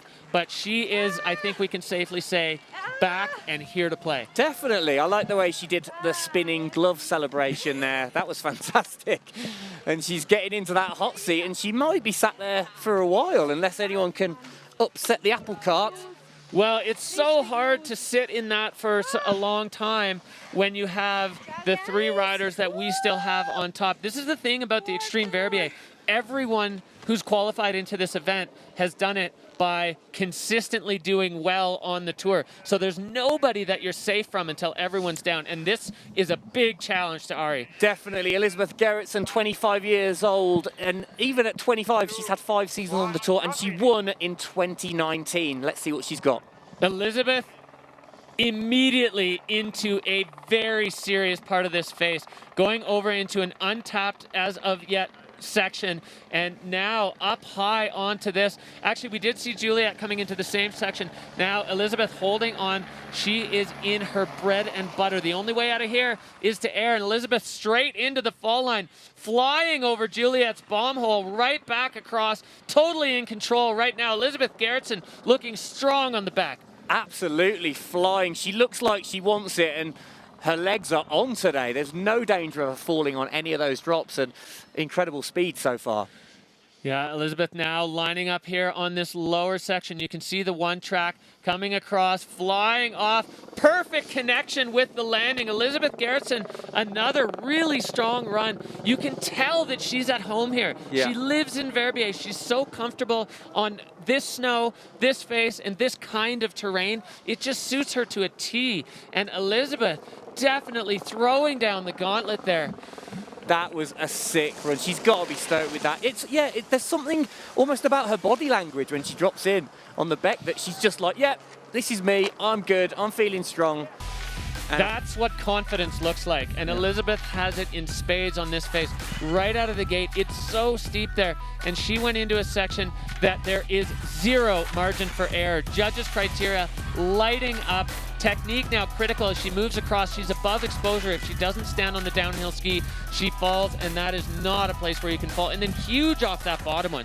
So Elizabeth flashing the run top to bottom. You can see there's one little deviation in the line, and that was only to line up for another feature. Super direct, extremely technical. Judges, I have a feeling, are going to love that one. Are you going to call it, Derek? Is it going to be enough to knock Ariana off the top spot? I will never put myself in that spot because I can only lose. But I think they're going to like that run. We'll see how it ranks. Definitely doing what she needed to do, ticking the judges' boxes on the criteria. putting that panel of judges to work is what we want to see. We want to see clean runs, make the judges work for it. Now they're just weighing up the criteria: line score, fluidity, air and style. Obviously, Ari gets a big bump in air and style for the 360, but Elizabeth hitting some big features along the way and with 100% commitment. I guess, to me, it felt like Elizabeth's run was faster overall. Here we go. First place, there you go, Gerritsen. 88.33. Well done. Look at her face. Maybe she's going to win again and it'll be 2 in a row, but who knows? We've still got 2 more people in the start gate to go. Elizabeth, one of the most humble riders on the tour. You can see by the look of shock on her face. Every time she skis, she never thinks it was good. She never thinks it was enough. She never thinks she deserves it, but she so clearly deserves it. That run, unbelievable, so fast, so fluid, so strong, and just overflowing with confidence, which is a hard mindset to put yourself in on this face, but she has done it. The process she went through to get herself there, now just relief. Yeah, relax, Gerritsen. Sit there, lean back. You have got 2 more women that could potentially knock you off that seat, but enjoy it while you've got it. Love to see the smile on an athlete's face in the finish after they've put down the plan. Okay, Tracy Chubb from the States, currently ranked in 4th, dropping in. Tracy Chubb, she's the only North American rider left in the field at this point, and she is getting right into the heart of it immediately over in this steep section. This section paying off for some of the other riders, so we'll see what Tracy does. Already moving past the feature that Juliet and Elizabeth hit, but Tracy Chubb, she's been on the podium already a few times, which is great for a rookie, and really excited to see what her take is on this pace. Look at that's a gnarly camera angle from that drone. Nicely put down there. That was a solid landing from Tracy, traversing over to skier's left. Yeah, now we're going to see Tracy. Catching up in somebody else's track, but managing to hold on to it. Do your sit-ups, kids. Core strength and good balance got her out of that. That was, I'm going to call it so far in the ski women's field, the save of the day. Yeah, I think so. She just kept herself from going over the bars. Right now, Tracy now moving across to this feature that we've seen get some action right off the end. Looking like she got a little caught up. A little stall, wasn't there, just on the takeoff? Yeah, the sharks are out there, and you have to be very careful. And by catching, it slowed her down, and she actually landed on the uphill side of the wind drift, which stopped her feet. But again, core strength getting her through. Tracy managing to save what was starting to look to be a real scary situation, but holding on to it. And now in the sun, the danger is behind her. Tracy just going to finish her run off this wind drift. Is she going to go hard? She got the speed. I think she may have lost her speed a little. There you go, a little pop as the cameraman swung away. Yeah, looked arty though. The flats on the approach to that one really does sap your speed, and I think for the athletes, as they're coming across, they feel like they're going fast enough, and then it just gradually slopes upward, and you can feel the speed bleeding away. So Tracy there got away with it twice on the face, not going down either time, muscling her way through. She kind of did the classic little shake of the head of like, wow, that was a close one, but I'm here. Yeah, judges seeing the same thing we did, control down, not below in the red zone, but definitely a little bit down. So Tracy, her first time on this face, and you got to give credit for just shaking the nerves out and getting your first Bec de Rose run out of the way. You could see she landed on that rock well, the upside of the rock well, taking the impact, but managing to handle it and ride her way out of that. So we're gonna get the judges' take on it, showing the sponsor skis there. They love that. They love that back home and in the factory when you show the logos. Everybody got to keep the lights on, as they say. Exactly. Why not? Keep everyone happy. Let's find out what the judges make of that then, and where she sits overall. A couple of judges looking over each other's shoulder there, wondering what each person's going for. So I don't think with those control issues that we're going to see that run bother the score of Elizabeth Gerritsen, but definitely going to rank her in somewhere. And there's only one more rider up, so depending on where they put Tracy, that's definitely going to have an effect on her overall standing. Right now, 4th spot for Tracy with a 55.33. Well done, Tracy. Good work. She looks stoked anyway. But it all comes down to the next one, Derek. Hedvig Vessel. I mean, coming into this ranked number 1, perhaps the favourite today, would you say? But it's going to be a tall order to knock Elizabeth off that seat. Both Elizabeth and Ariana did exactly what they needed to do to put themselves in the mix. Hedvig Wessel, she is a favorite, but you know, Zav said it earlier, Elizabeth also a big favorite on this face as she was at home, and she certainly threw down the gauntlet to show that she wants another title on the back at the Xtreme Verbier.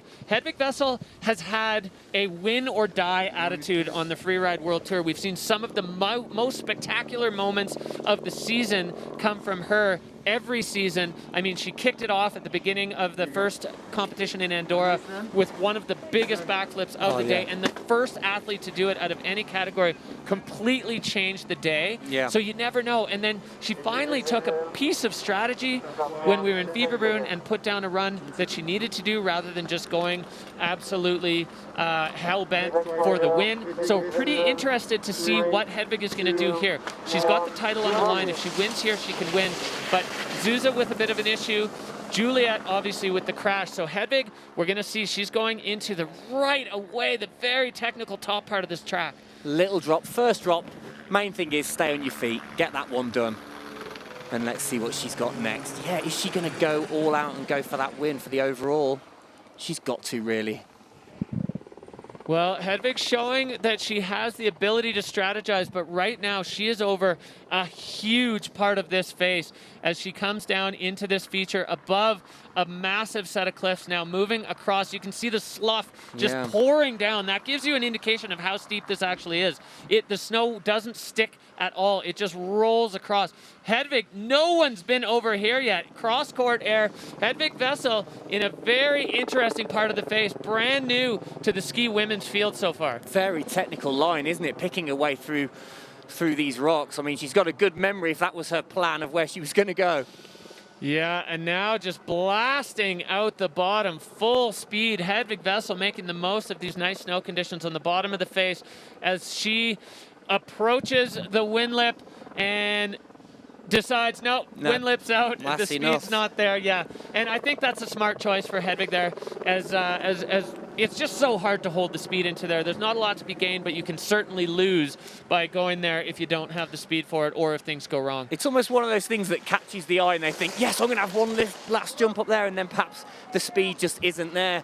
Okay, Hedvig, perhaps skiing quite sensibly. Would you say there was nothing huge with regards to air and style, but pretty technical still? Very technical, very, very steep and difficult. She put herself over a massive amount of exposure in there. But as you said, you know, maybe in contrast with Elizabeth's line, the line score a tiny bit lower. But I think the difficulty of that area is going to kind of stand out to the judges. Look at this. It's so steep. And as we've heard in our discussions, it's extremely convex. So knowing where you're going is super challenging in this section of the face. Yeah, exactly. That slough, you said it on the run, you really could see how steep. Oh, that was a lovely little gap, actually. I didn't notice that on the run, into that little pocket. That was a great run. Transferring across there, catching the transition perfectly. Hedvig Wessel coming from the mogul background. She's an Olympian, so she doesn't really kind of feel the pressure, or at least she doesn't show that she feels the pressure. So now these two women just anxiously waiting to see what's going to happen with the scores. The title is on the line. The championship of the Verbier Extreme is on the line. Everybody waiting now to see what kind of judges, or what kind of numbers the judges are going to throw out there. The tension. Hedvig giving a shout out to Elizabeth there. Hedvig in third, 68.33. Elizabeth Gerritsen takes the title again at the Xtreme Verbier. Unbelievable feat for Elizabeth Gerritsen. 2 wins out of the last 2 starts, as the riders I don't think they actually know what's happened yet, as they seem like they're just waiting to see what's going on. But Elizabeth taking it, Hedvig still on the podium, and Ariana looking like she's going to be in second. Unbelievable for these women. Such an exciting field, and the level of the ski women's field has never been higher. These women skiing so well right now. Well, there you go, the results of the event today, the Xtreme Verbier. Elizabeth Gerritsen in first, Ariana Tracomi with a fantastic result in second place, Hedvig Wessel in third. So going on the overall, well, this is anxious moments as we sit here on pins and needles.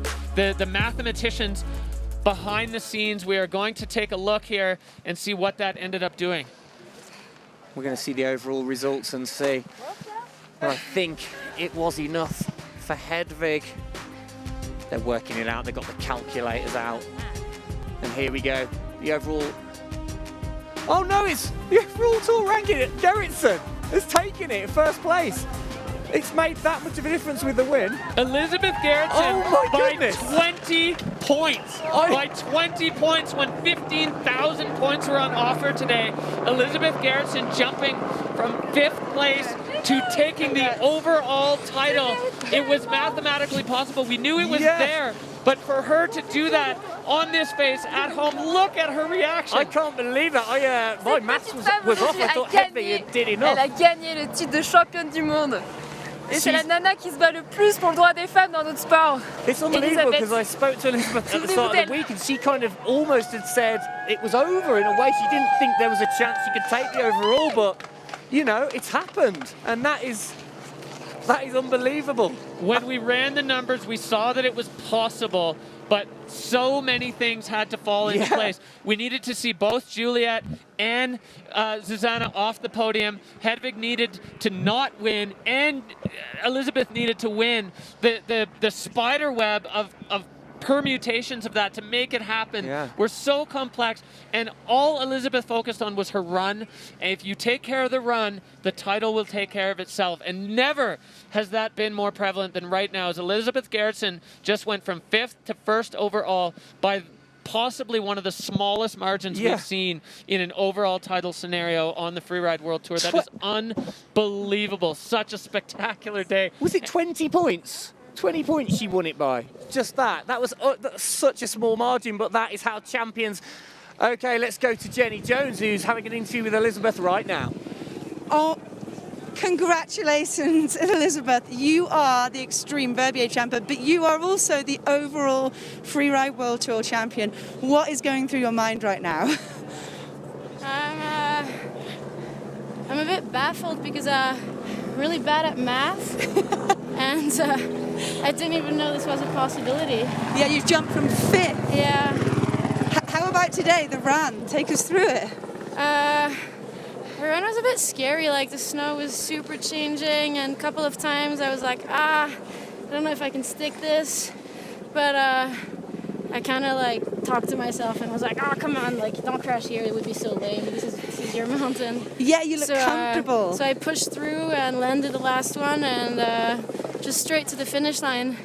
I knew I had a good run. I didn't know it was that good, and but the title is just I have no words. It's I really didn't expect it. I was sure Hedvig had it, and in a way I think she deserves it more than me today because she's put in so much work. And she is such a strong skier, and she's evolving the sport a lot. So it's very humble of you to say that. Hats off to her. But you rode really well today in those, tough conditions as well. And this is the second time now you've won here in your home resort. How are you feeling about that? It's funny because in 2019 when I won for the first time, as everyone was saying, is like no ski woman has won it twice. That kind of straight away became my goal. I was like, oh, I can do that. And you have. And I have. You actually have. And I was just on the phone with my parents, and they were already in tears. I don't think they know that I'm world champ, so someone should tell them. Okay, are they here? Because I told them it was impossible for me to be on top of that ranking. So. Okay, well, massive congratulations. Thank you and well done. Thank you, everyone, and congrats, Hedvig. She's done such a good season. Thanks. Yeah. Bye, guys. Zav, you called it, man. You called it. I mean, I cannot believe, Elizabeth, there's the rankings. She won by 20 points. It was such a small margin, and it looked really unlikely, but she did it. Yeah, I know. Like, she couldn't believe it, and I could not believe it. Like, I did not expect it at all. That's amazing. But you could see right out of the start, like, her mood, her state of mind. You could see straight away that she was in it for the fun. She wanted it. That was really beautiful to watch, and I really admired her style all the way. She was really in control. you know, and she didn't let herself go down, you know, with that snow. That snow seemed to be pretty tricky on some of the girls, but not for Elizabeth today. Yeah, it's incredible. You're absolutely right. She just looked so on it, like we said in the commentary, the body language, and she's, you know, it's her home resort. She just looks completely in control and so relaxed, and I think that was the difference in the end. Yeah, and that dedication, it's always nice to see, you know, it changes because you see the mood of the riders when they're riding, and that's something that I love in free riding, and you could see that she wanted it so much and she was having fun. Great job, Elizabeth. Yeah, and the shock on her face, the fact that mathematically it looked so unlikely that she could take the overall, and when that came in, she was completely gobsmacked, wasn't she, really? Yeah, totally. And yeah, I wonder what happened on Hedvig's run. Like it looked like she was trying to save, you know, her run, to be conservative, to make sure she would have the title, but yeah, it didn't work out. It must be a hard moment for her because she's been rocking this season. Yeah, it's true. Exactly. She's had a fantastic season, and it's really unlucky for her to miss out by that smaller margin. But that's how it works with the judging. Yeah, it's the sport. It's mathematical. That's how it is. Yeah. Yeah, incredible. Well, what a fantastic event. That was an absolute thriller to the end. And well, we can start getting even more excited because coming up very soon is the snowboard men.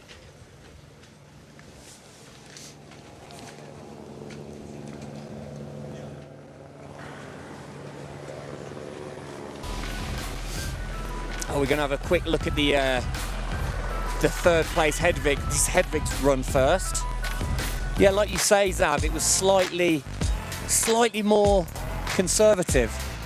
Yeah, she missed all the airs at the top. I was very surprised because, you know, I'm used to seeing her throw some crazy stuff, like especially this season. She's been on fire, and like those jumps are pretty straightforward at the top. And like when she missed them, I thought she had something huge at the bottom. And here's Elizabeth again, that final run. Yeah, you could see that control. Like she's in there, she's on top of her skis. You know, she's not on the back seat. Like that's beautiful to watch, I think. Fantastic. Well, congratulations to Elizabeth. Incredible result for her, incredible run. And now let's get into the snowboard men's competition.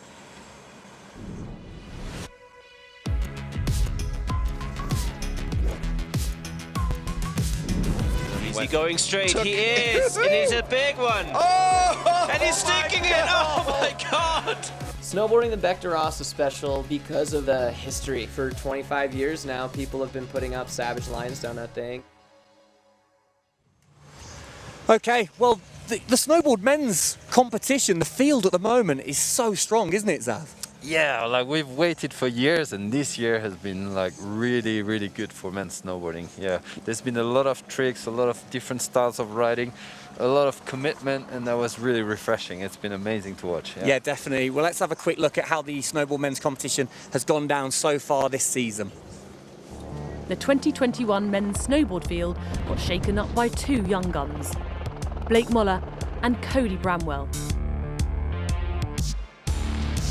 US rookie Blake Muller is currently leading the rankings after coming second in his debut run and winning the second competition in Andorra. Although he got caught up in the crusty snow of Fieberbrunn, Austria, he still managed to hold on to the golden bib. I was just really hopeful, but it's pretty insane that it came to life, so I'm super excited. But there's no time for complacency as two competitors are hot on Muller's heels. Winning the opening event and taking fourth in Fieberbrunn, British rider Cody Bramwell currently holds third place in the rankings. Whilst in second is 2019's Freeride World Tour champion Victor de la Rue with an impressive win in Fieberbrunn. I was like, I just go and try for the canyon. It feels good to finally put a run that I'm stoked about. Last year's Tour champion Niels Minnick secured his golden ticket to Verbier in fourth place alongside Camille Armand and Sami Lubke, who currently share fifth place in the overall rankings. Well, there you go. Blake Muller currently sitting in first place, a rookie this season. What a season he's had. Yeah, he's showing that the level of snowboarding is just coming up. You know, that young generation that has got the freestyle really dialed, putting it up into the mountains. We've been waiting for that for many years, and it's nice. And you can see that youth energy. You know, they want it. They really want it. That's so rad. Yeah, he came here a few years ago to watch his brother Griffin compete in the ski competition on the Beck, and he's never ridden the Beck today. But talking about brothers, Xav, there's another brother, your youngest brother, Victor. I know, I'm biased, so you I'm are not supposed biased. to cheer too much for my brother, but I'm super stoked and proud to see him. Yeah, exactly. Well, he's currently sitting in second place. How do you think he could get on today? Yeah, like he seems to be pretty good in his head. He's had a tough beginning of the season with an injury, so it took a long time for him to get into the game. But I think he's got it under his feet, so let's see. But I think it's going to be a tight game because everyone can win the title pretty much, and everyone has got really good skills and really good things under their sleeves, so we're going to have a good show. Oh, there's a dog just joined us there, Xav. Hi, dog. Yeah, we're kind of live, but thanks for stepping in. Hi. See you later. Okay, well, yeah, so Victor, I mean, do you think this is going to suit him, this face? There's a few more spots where maybe he can do some tricks. Yeah, I think he's got those nice tricks, but like it's funny, over the years he's becoming more and more like a steep run kind of rider. So I think the bigger Beck would have fitted him better, but I think he's got something good under his sleeves. Okay, well, it's still very wide open, this competition. A lot of guys could take the win today. So let's get into it. We'll have a short break and we'll be back with the snowboard men's competition. So women's competition's both done now. We're into the men's competition, snowboarders first. I'm pretty psyched for this one, Derek. Oh, the field is so stacked. There's not a man on this start list that can't win today if things go their way. We've got youth versus experience. We've got young guns versus veterans. All of them so strong in kind of both aspects, freestyle and big mountain. Well, there you go. There's the current ranking. Blake Muller, as we said, a rookie, currently sitting in first place. Victor Delarue, Xav's younger brother, in second. Cody Bramwell from the UK in third. Niels Mindick in fourth. And Camille Armand in fifth. And there's the start list. Cody up first. Nils, Sammy Lukey's won here 3 times. He could be one to watch. And Blake Muller sitting in fourth. So kind of midway down Blake's going to go. So we'll get to check a few riders, followed by Victor Delarue and then Camille Armand last up. Yeah, I think watching the ski women has just opened my eyes to how the 15,000 points for the win here can so significantly affect the overall ranking for Nils and Cami, and who are a little bit further down. If they take the win and things maybe don't go Victor, Blake, or Cody's way, there's still a mathematical chance. Now look at how many of you think that Victor Delarue is going to be on the podium here. 94% in the Peak Performance Fun Bet of the fans at home thinking we're going to see Victor. Blake Muller, he's crawling his way up the ladder from an unknown rookie to win and a second early in the season. And Niels Mindick, Nils came back from below the cut last year to win 2 comps in Fieberbrunn in 1 day and take the overall title. He is the reigning Freeride World Tour snowboard men's champion. He's down a little bit in the rankings, but we saw it with Elizabeth. It is possible. Okay, Cody Bramwell dropping in from the UK, 26 years old, had a fantastic season so far. He likes to go for it, put it that way, doesn't he, Derek? Cody totally changed his mindset this year from trying to qualify to trying to win, and he went right out of the gate in the first comp of the year with a win, doing exactly that. And now we see him shooting for that again. So technical, so difficult. He is above exposure here, and the only way out is to drop off this air as he goes fall line right to his feet. Cody Bramwell instantly onto his toe edge, cutting across, looking for another high drop. He's got a little cheeky indie grab on one of the higher drops, so you can see that little hesitation as he sets up for the back 3 there above the cliff zone. That is an incredibly exposed and scary section to do a 360 into. And look at him in and out of that section before you could blink with a 3 in. Unreal for Cody Bramwell. Yeah, what a location to do a 360. You've got to get that right, haven't you? If anything goes wrong, he's tumbling over some rocks there. So, oh, there's the backy! There's the backy! I wondered if he'd fit it in, and he kept his speed for the wind lip at the bottom and did a beautiful laid out one. Cody. Big backflip at the bottom, 360 into the exposed area with the mandatory air at the bottom. Cody Bramwell just put his foot on the gas. If he wins today, he takes the title, and he has done his part. Now all he can do is wait for the other riders, but he is frothing. So steep here at the top. No room for error at all as Cody Bramwell backing himself. Now, I thought he was a little hesitating here, but he threw immediately into that 3 and then straight away, Gendel, right into this air. No margin for error on that run at all. Yeah, the takeoff on that backside 3 looked quite difficult. There's the backy. If the crowds were here today, they would have loved that. But well done, Cody. That was fantastic. That was just for us, wasn't it? It's just for everyone watching at home. So Cody unlocking the secret to carrying speed across the flats there as he made the backflip, and an 89.67 for Cody Bramwell. Well, everyone on the top of the Beck right now just got put on notice. I was going to say, that's a high score for the first run. I would get comfortable, Cody, because you might be there for a while. You never know, do you? Incredible way to start the snowboard men's division, and we go straight back up to the top. This is your reigning snowboard men's champion, Niels Midnick. 2 wins in 1 day last year. He has the full bag of tricks. He's a great big mountain rider. He's really strong at freestyle, and he loves to go fast. I absolutely love watching this guy ride. I love his style. He's got a fantastic bag of tricks, but he does them with such style. Can spin every direction you can on a snowboard, but let's see what's he going to do on the Petit Bec today. So getting across into this upper zone, moving down, you have to kind of pop into that chute. You can't see it from that angle. Nils getting a little bit washed out on the heel side edge though as he comes now into this air. So he's going... Front 3 melon, oh, over the nose, unlucky Nils.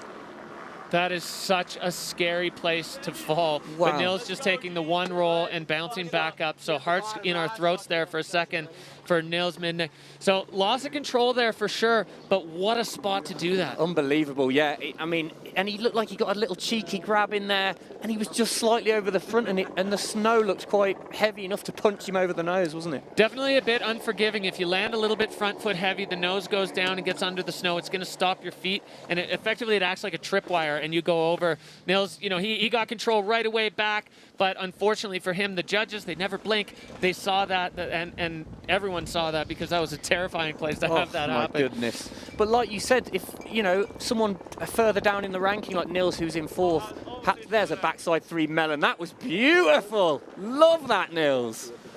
So these riders definitely found the secret to carrying speed across the flats into the wind drift. Possibly a couple tracks in there making it a little bit easier for them to carry the speed across. So Nils going to come in, and you can see he's smiling. See if we can hear what he's saying. I think that backside 3 melon just felt beautiful, and he was like, do you know what? That was all worth it. But let's see. Is this the front 3? Yeah, there you go. It just kind of snagged the nose, didn't he?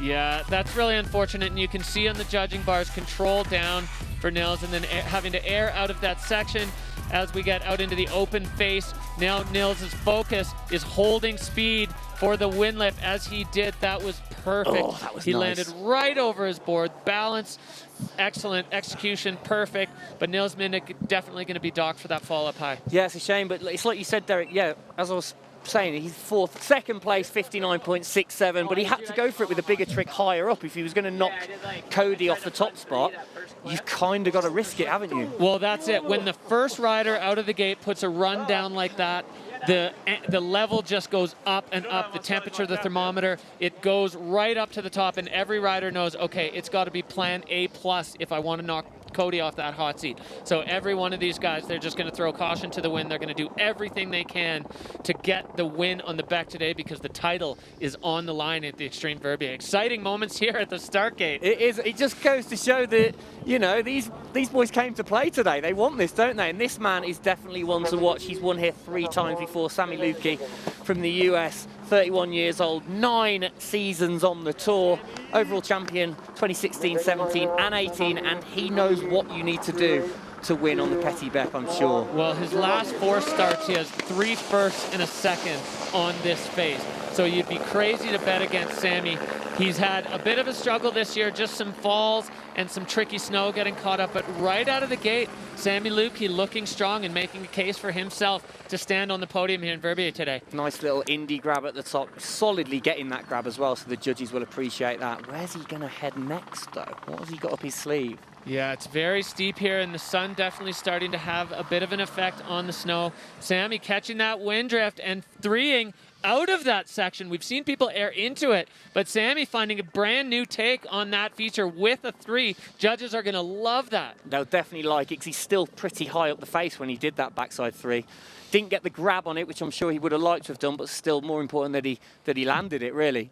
Now, Sammy coming into a series of features. He's put himself onto something serious. Sammy now pointing it off the nose, little heel side check up, yes. off the double, and even another mini feature at the bottom. Pinned out the bottom, maximum throttle right to the floor. Tail wheelie. Sammy Lupke looking strong there. That was so demanding. If you didn't catch that exactly right. Oh! Disaster, and Sammy with a 360 at the bottom. Yes, I clapped myself and I got so excited with that front 3.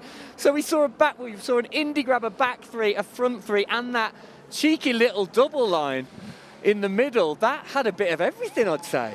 Sammy Lupke stacking up the features, stacking up the air and style points, definitely ramping up the difficulty in terms of just technical section of the face. I guess there's the cheeky indie, little tweak on that. Solid, nice and high up on the face. Into that backside 360, put that down as well. Then this was the bit where he slightly paused. Little sketch there, but landed cleanly. Yeah, I think that move of just putting the heel side edge down to shed a bit of speed was the difference for him between landing that and not, as if he left it in the fall line and flew straight off the end of that, I think he would miss the transition, go a little too far. So definitely Sammy Lupke experience playing into the run there. Really solid. I think the judges are going to like that, but we leave it up to them. Can't speculate in the commentator's booth because 100% of the time I'll be proved wrong. I think he could claim that as almost a little surf layback on the middle of that double. He was just killing speed, wasn't he? Slash turn, get the Niagara Falls of Slough going over the second air and pad your landing out a little bit. Anxious moments now for Sammy as he waits to see what the judges thought of it, and catching up with with Cody in the hot seat as the two of them just kind of exchanging stories of how their runs went, where they went, and how the snow felt. How was it? Scary. How was it? Scary. There you go. Bit like tight loose. Yeah, I am not calling this one at all. It's way too close. But never count out Sammy in this resort. Second place, 76.33. It's not enough to knock Cody off that top spot. Wow. I mean, could he be there for the duration? Who knows? It's going to take something pretty special, isn't it, Derek? Well, that's one big challenge fended off for Cody Bramwell in Sammy Lupke. 3 wins and a second out of the last 4 starts for Sammy. So that's a big sigh of relief for Cody Bramwell to have that one out of the way. But this one is exciting.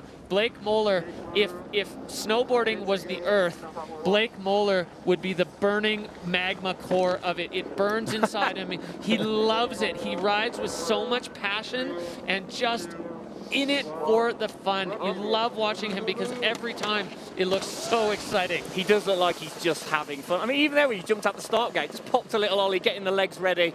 Come on, Blake, let's see what you got.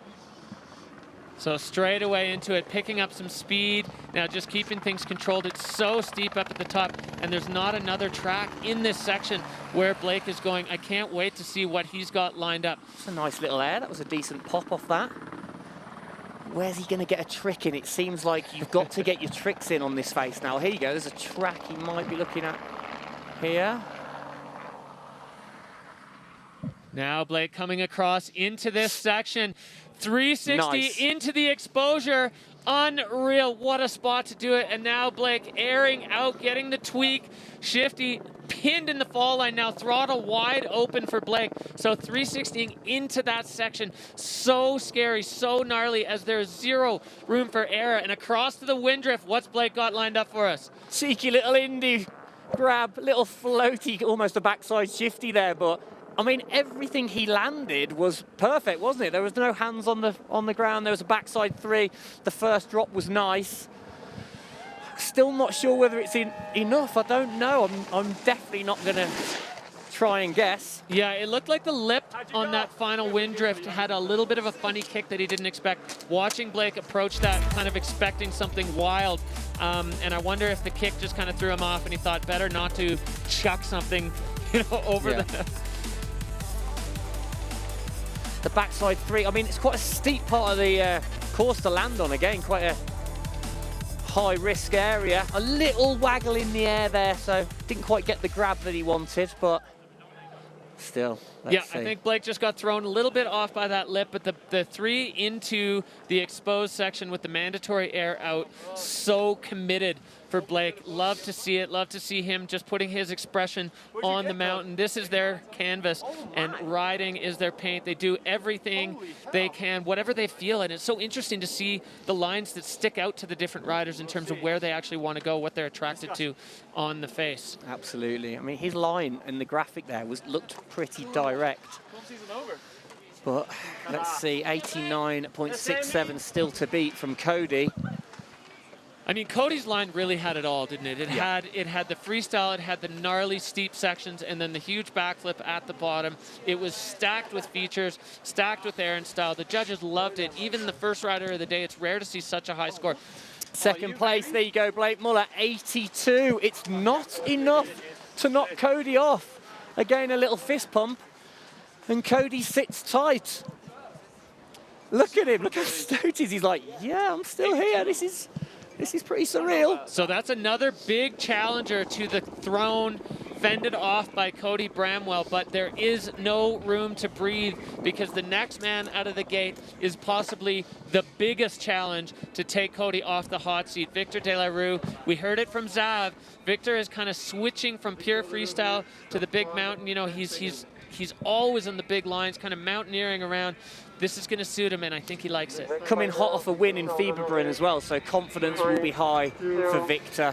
Yeah, definitely a challenger for this, but he's going to have to go full throttle if he's going to knock Cody off the top spot. Go on, Victor, let's see it. The season's been building, 4th, then 3rd, then 1st.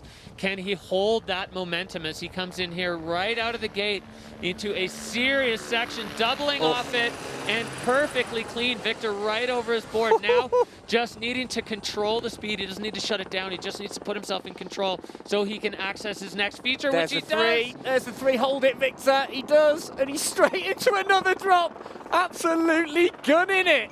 Well, the commitment there, 360 into the exposure and immediately off the ground again to air out of that section. There is no other way out of there. I can't give that enough credit. Now Victor just flying down into the finish line. That was intense. Wow, it really was. I mean, when he landed that back 3, he was kind of just like, well, I'm not even going to try and check speed. I'm just going straight off the next drop. That double at the top as well, how much are the judges going to like that? They're going to love that. Overexposure right out of the gate into something serious, into a big, big section of the face with a big double. And as you said, the 3 into the pocket, there's no way he could slow that down, and he knows that. That's experience speaking. So he just kept it pointed down and didn't try to do anything funny, didn't try to push himself out of balance. That was incredible. That takeoff on the 3, it was almost like and that ollie, it came so fast. He was thinking quick down that run, wasn't he? Yeah, cat-like for Victor De La Rue. So putting the judges to work. This is going to be a very, very anxious time for Cody Bramwell. Yeah. Because if Victor takes this, whoa! Oh, 92.67. Victor, get in the hot seat.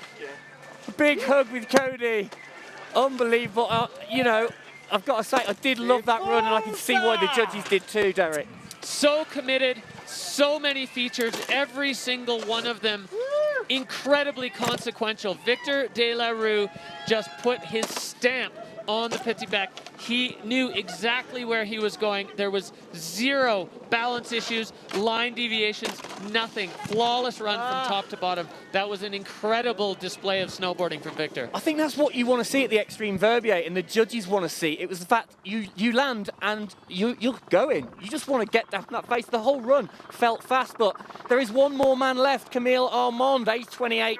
Seasons on the tour, 4, and he's the only one that could potentially knock Victor out of that hot seat. Yeah, Camille had a couple strong seasons on the tour and then was off doing other projects and was a wild card onto the tour this year and definitely validated that wild card by being here known for gigantic backflips off cliffs. I love watching Camille Armand ride. He's such a strong athlete, such a strong guy, and is so solid and balanced. So as we see now, over the exposure, only way out of here is in the air. Oh, that was nice. Keeping his speed.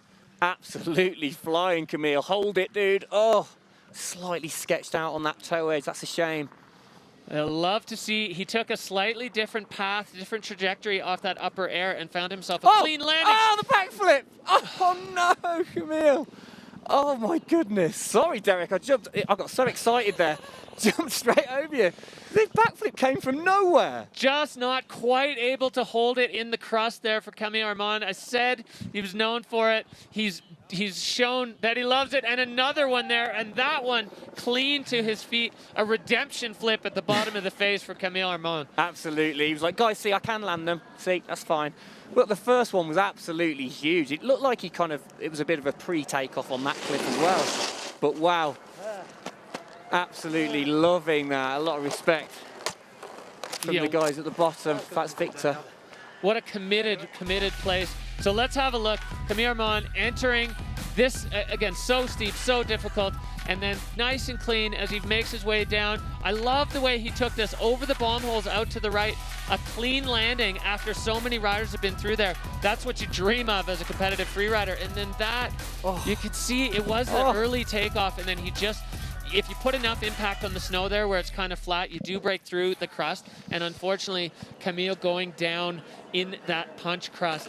But the rest of the run, spectacular, had us on the edge of our seats. You've got to say, if he'd have landed that backflip in that position, going at that speed, he would have been a contender for the podium for sure, I'd say. Absolutely, yeah. Camille Armand, he is known for going full throttle. He doesn't want to come fourth. He wants to win, and he puts down his best on every single run he drops into on the Freeride World Tour, and this was no different. A huge backflip at the top, and then the redemption flip at the bottom. Now, the two buddies, these guys are travel companions. They ride together all the time. Good to see them catching up. And you know Camille is stoked for Victor as he is sitting in the hot seat. There you go. Camille sits in 5th place, 60.33, which means your Xtreme Verbier Snowboard men's winner is Victor Delarue. And doesn't he deserve it, Derek? You've got to say. He sure does. That was spectacular. And you said it, Kendall. The force aux Pyrenees. Victor shouting out the homies back where he is from. Incredible, incredible run from Victor, edging out Cody Bramwell and Blake Moeller. So really interested to see what that does to the math. Sami Luki ending up in 4th, Camille Armand and Nils Mindick, both with significant control issues on the face today in 5th and 6th. Absolutely, I'm definitely not even going to try and do the maths this time to work out the full rankings, but we'll have that on screen for you very soon. But that was a fantastic men's competition. Absolutely loved it, but I think just seeing Victor just not putting on the brakes at all, it's just exactly what you want to see. That is what the Xtreme Verbier is all about, isn't it? It really is. That was the exact thing that you want to see on this face, and time again, runs like that are successful in Verbier on the back, on the petit bec. We call it petit because it's smaller than the bec de Ross, but it is not small by any stretch of the imagination. It's still a massive face. It's so steep. And for Victor to go out that aggressively, that hot, is just so impressive. Absolutely. Wow, the adrenaline was pumping on that one. I mean, Cody set the bar, didn't he, with the first run? He came out firing with that backflip at the bottom. Oh, my goodness. Yeah, that was exciting, and it was exactly what we expected to see. Fireworks from the snowboard men's field. Every single man in that start list could have won, but Victor was the one who put the puzzle pieces together. He played the game, and he knew exactly where he was going, and he did not release the throttle from top to bottom, which is really, at this stage and in this field, the way to get it done. Absolutely. You kind of see where Camille kind of lost his edge a bit, chattering when he was on that toe edge. And maybe Victor didn't get any of that because he was just going going straight down the fall line pretty much. Yeah, I mean, there is a way to keep the forces from bouncing you around, and that's just to not let them build up by not turning. If you keep your board in the fall line, you reduce the forces. But it has the, the addition of while you're not building up forces, you are increasing your speed, accelerating the whole way down, and the pitch relentless. Gendel, let's take a look at what happened with the overall. There you go. Your world champion of the Freeride World Tour snowboard men is Victor Delarue. Oh, it popped off the screen a bit quick there. Can we have that back? That was very fast, but there you go. There's our winner. Didn't even get to the second and third, but I believe we might be going to an interview with Jenny fairly soon. Victor looks pretty happy on that hot seat though, doesn't he? He's not going anywhere.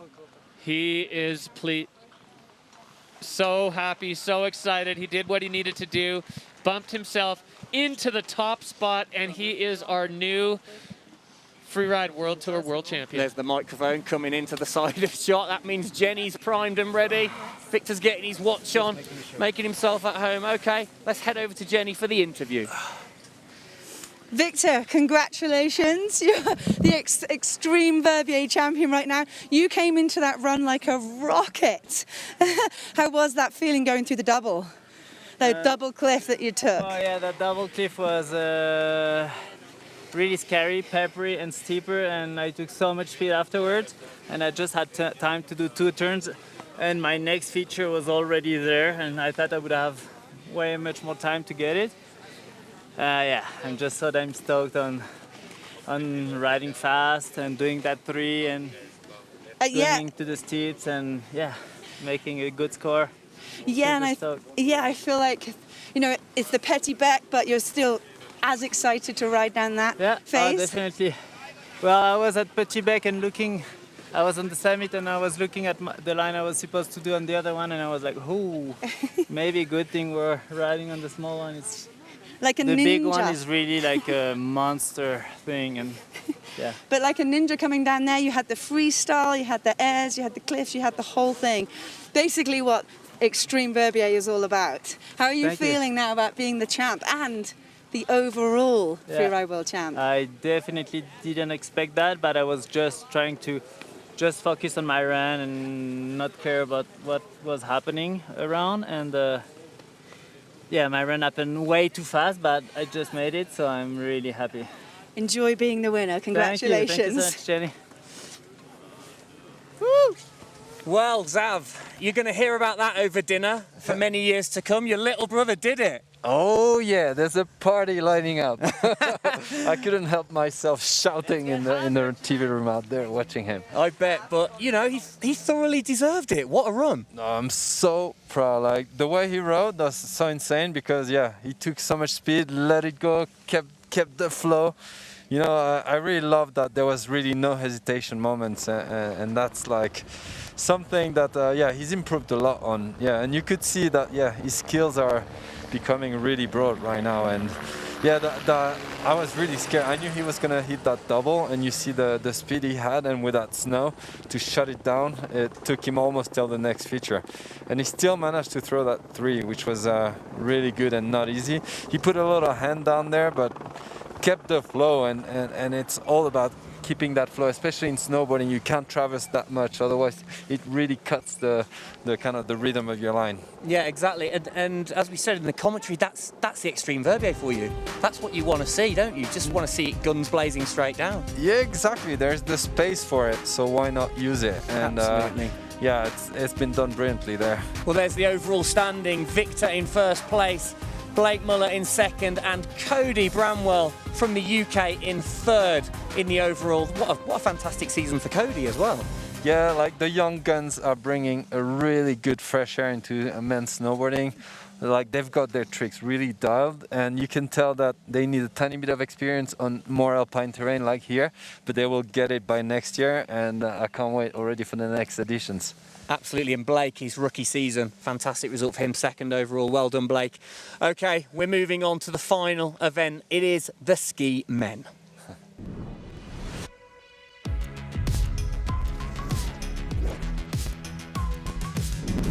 Getting creative with the transfer airs with a massive flip. Bec de Ros is so special because it's so long and so steep, so it's the closest you can come to flying. In good snow, you just flow down that mountain. Okay, ski men coming up, but what can we expect to see from them? How may it be slightly different from the snowboard competition? Well, I think they're gonna be like charging as they always do. Yeah, they like always do. They're beasts, and there are a lot of them, and they're all really, really talented and really hungry. Definitely, they are hungry today. Well, before we get into the event, let's see how the men's skiing has gone down so far this season. Freeride World Tour icons like René Barcard and Christopher Turdell had to be on their guard this season as the rookies came in hot. Making his debut in Andorra, US rider Ross Tester unleashed a deep bag of tricks to claim the podium's top spot. Tester came up short on a backflip during his second competition day in Andorra, but he managed to repeat his debut success with another win in Fieberbrunn. This secured him first place in the overall rankings. I don't like wearing the golden bib because I think it's bad luck. I'm stoked to get on the back. I've always wanted to ski it. Another rookie to keep tabs on is French rider Maël Olivier, who currently occupies fourth place in the overall rankings with a second and fourth place finish in Andorra. But the consistency and experience of previous champs is not to be underestimated. After Turdell struggled in the first competition of the season, he delivered his solid and controlled riding style in the following two events and made it onto the podium at both. The same applies to René Barcard, who took third place in the second comp in Andorra and, undeterred by the crusty snow conditions in Fieberbrunn, he took second place. Currently, the two veterans share the second spot in the overall rankings, with Maël Olivier, Andrew Pollard and Carl Regner Eriksson hot on their heels. So Ross Tester in his rookie year sitting at top of the ranking. Let's have a look at that. Ross closely followed by René Barcard and Christopher Turdell in joint second. A very big season for Ross. Yeah, it's pretty impressive what he's been bringing in there. But yeah, once again, it's a different story, always on the back with a more alpine terrain. And it's going to be nice to see a bit like the battle between the rookies and the older generation, like see what's the difference. Yeah, absolutely, yeah, because Ross, you know, he's quite new school. He's got a few tricks up his sleeve, whereas the Swedes, René and Christopher, sitting right behind him, René especially is a charger, isn't he? Yeah, they both are chargers, machines, really experienced. And this is Ross on screen right now. You can see some of what he's been up to in the season. You can see. Very technical, big tricks. Yeah, like there's a level right now which I never imagined would come onto the tour. Like this is, yeah, you can't not just ski down anymore. Exactly, it is completely wide open. You never know where this event can go. And, you know, as Abba said, the winner takes it all. So the Swedes will definitely know that. Anyone could take it today. Yeah, they've got the experience, and I would say the rookies, they've got the freshness, and they're going to bring something else. So I think it's going to be really interesting. And once again, the Bec de Ros is going to show where we're at with the level of freeriding. I can tell you're getting excited about this one. It's going to be good, isn't it? Oh, yeah. I know it's going to be big. It will. Well, the ski men's competition is coming up very quickly. But before that, we've got a little video of how sometimes it doesn't quite go to plan, featuring Carl Regner Eriksson. Here we go.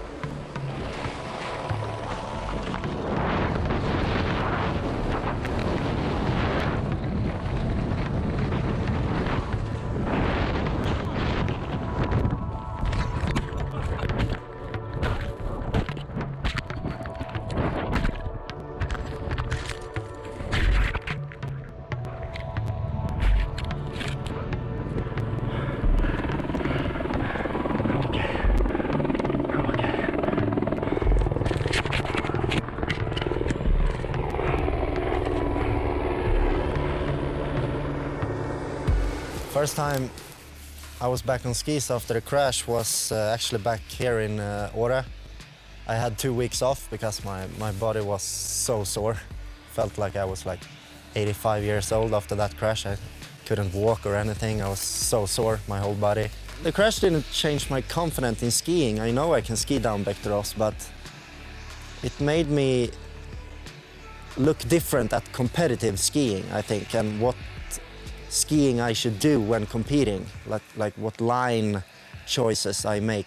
Yeah, my main goal for this season is to actually ride what I want to ride, because I didn't feel like last year I tried to ski the winning line, you know, but this winter I want to ski the way I want to ski, or like try to find the most fun line that fits my skiing. I feel more confident this winter, actually. I'm really excited.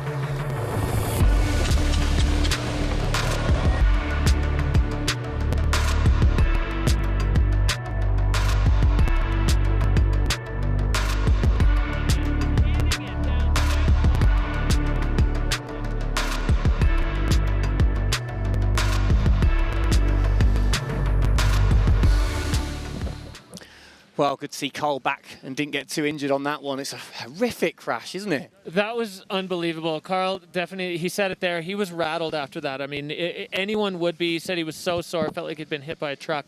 But really excited to see Carl. He's been skiing really well this year, and I like that approach that he just mentioned. What he said, he's choosing lines that suit his style, that he wants to ski, rather than trying to choose something that just fits the judges' criteria.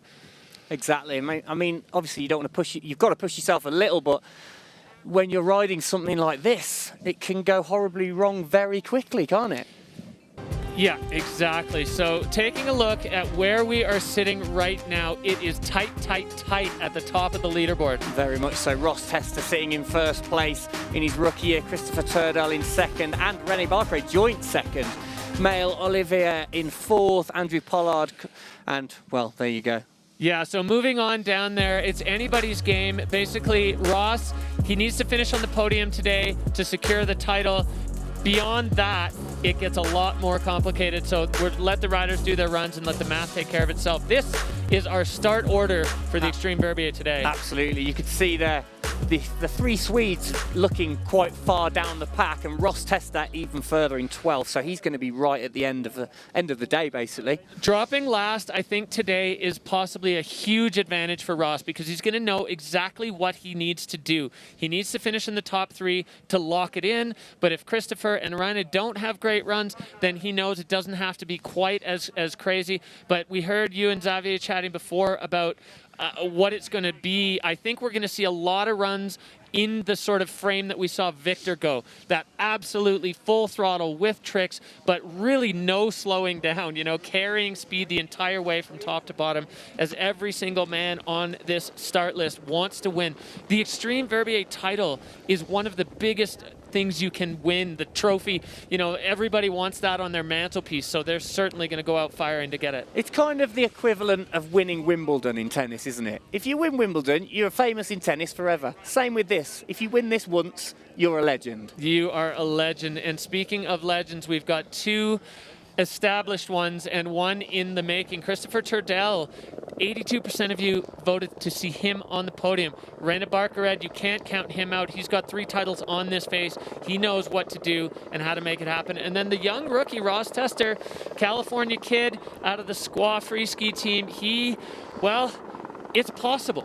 It's definitely possible, and Ross has shown that he's got such a broad scope of skills that I feel good about him riding on this face. I think he's going to show us what he's got. Well, there we go, skier number 1, Kiwi Blake Marshall, age 26, second season on the tour. This guy can charge, can't he? He kicked off the season on the podium in Andorra. He knows how to do it. He's from a ski instructing background. His technique, flawless. He's always good, but he's got such a deep bag of freestyle tricks. I can't wait to see him put those 2 things together here on the Beck today. Imagine him being your ski instructor. Keep up with me, kids. No thanks. All right, here we go, Blake. What do you got for us? Blake, nice little drop. Taking it right into the section at the top. Fast, fluid, and smooth, adding a little shifty. Now into the guts of the face, right into the heart, moving across, carrying a lot of speed. Blake Marshall staying balanced and looking to find his next feature if we're going to see him add a piece of his deep freestyle bag. Maybe he's looking for that hit. Let's see. Oh, maybe this is the one. Winding up. What? I mean, Derek, what was that? Like some kind of 720? Court 7 for Blake right off the top. So incredible for Blake Marshall. I did not expect to see that in that feature. I think it looked like he was putting his hands on his head. He didn't know what happened either. That was unbelievable. What a way to start the ski men off. I love it when people land something and their arms kind of come up to their sides as if to say, oh, I'm riding away. What happened? And it almost looked like the takeoff was not quite perfect, but he still stomped it. Yeah, we'll get another look at Blake's run. So winding up and just pitching. So definitely a significant backslap there for Blake. Judges, they're going to see it. They notice everything. Just absolutely throwing it down there and really showing, I think, a taste of what we're going to see today. That was so sick. That kind of came from nowhere for me, I've got to admit. But absolutely put it down. And it's the first 720 of the day. Yeah, he just said it was a bio, he thinks. Hard to know when the riders don't even know exactly what they did. But unbelievable. Getting the rotation around, just a bit of a backslap. So the judges now going to have their time to think about it. Blake Marshall kicking the ski men off with a bang. We knew we were going to see fireworks today from this field. Yeah, and I wonder if he's going to follow in Cody Bramwell's footsteps from the snowboard men and put in a really high score and get that hot seat for a while, because I mean, there wasn't too much wrong with that run, was there? No, a little bit of a blip there on the landing on that bio 7, but Blake Marshall really in the difficult section. So 77, the judges giving themselves some room. You know, easier for them to throw out an 89 at the start of the snowboard men's field when you only have 5 guys. We have 12 men dropping in this field. So the judges don't want to paint themselves into a corner with their scores and put it too high too early. If what they see from now on doesn't match that, then that becomes the top score of the day. But wow, Blake Marshall really just getting us going with a bang. Yeah. So exciting to see him do that, and I love to see him smiling in the finish area. What a start. That was absolutely fantastic. Next up, though, Leo Slemet from France, an absolute legend on the Freeride World Tour, champion in 2017, desperately wants to win here. He has been very vocal. Leo has missed the entire competitive season to an arm injury, but he came back just for this. We're going to see this is a serious threat on any day, and on the back, you cannot underestimate how good Leo Slemet is. He's ridiculously good, and he's going to go for it. He's got nothing to lose today. He's not playing for an overall ranking, like you said. So he just wants that title, but he's going to have to go big if he wants it. Getting up high here as he moves above a ton of exposure. Leo Slemet putting himself right into the heart of this face. Where is he going? There's no room for air on this section. Leo, like a mountain goat, just cat-light through it and right off the nose in the sun. Oh, what a line. What a line that is, Derek. Wow, well, Leo Slemet laying claim right now, wanting to win with a massive backflip. Oh, hold it, no! Oh, Leo. Oh, my goodness, it was there. It was on a knife edge, wasn't it? Oh, Leo Slemet coming so close to putting down what could have been the winning run on the Petit Bec de Ross today. That was incredible. You can always count on Leo to go into the absolute most gnarly part of the face and then do something mind-bending. Just having him going across above all that exposure. Looks like he's holding his knee. I hope Leo's all right. Definitely, he's just back from the arm injury, holding his leg there. He put it all on the line for the win there. That was unbelievable from Leo Slemet. Oh, I can't believe it. Well, we said at the top he was just here for this title, and he knew he had to do something special, and he certainly did. It was just so unfortunate that he couldn't hold that landing on the backflip, because it was absolutely massive. Looks like he's slightly winded himself or took a few knocks, but hopefully he's okay. All right, let's have a look at this. So line score and air and style right up against the ceiling. He went into the most difficult, most exposed part of the face and then just sent it. Look, he hits that sun patch and straight off the nose. Oh, it looked like he kneed himself in the face there. did look quite heavy on that landing, but someone else would have stopped. He went, no, I'm still going for my massive backflip. Oh, a little bit flat landing there as well by the looks of it, and just couldn't hold it. Yeah, I think you're right. I heard a couple riders talking about that looker's left side of the face as having some nice options, but the landings all looked a little too flat. 58.33. So Leo limping his way off the podium. I really hope he's okay. That was spectacular. Fireworks right now in the ski men's category.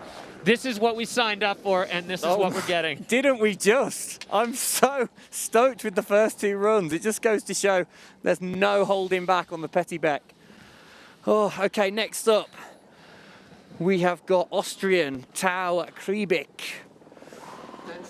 Age 23, a wild card on the tour. Yeah, so unfortunately we lost our reigning tour champion on the ski men's side, Isaac Freeland, injured in Austria and had to make his way home. But Tau Kriebik benefiting from that as he was the one man on the downside of the cut, so he got the wild card. And Tau Kriebik, he's got so much freestyle in his game, and I'm really interested to see where he's going to plant it here, or does he go pure big mountain into this double, similar to Victor, just catching the side of the second one. Tau Kriebik now picking up speed in his run. He is picking up speed. Let's see if he can hold it.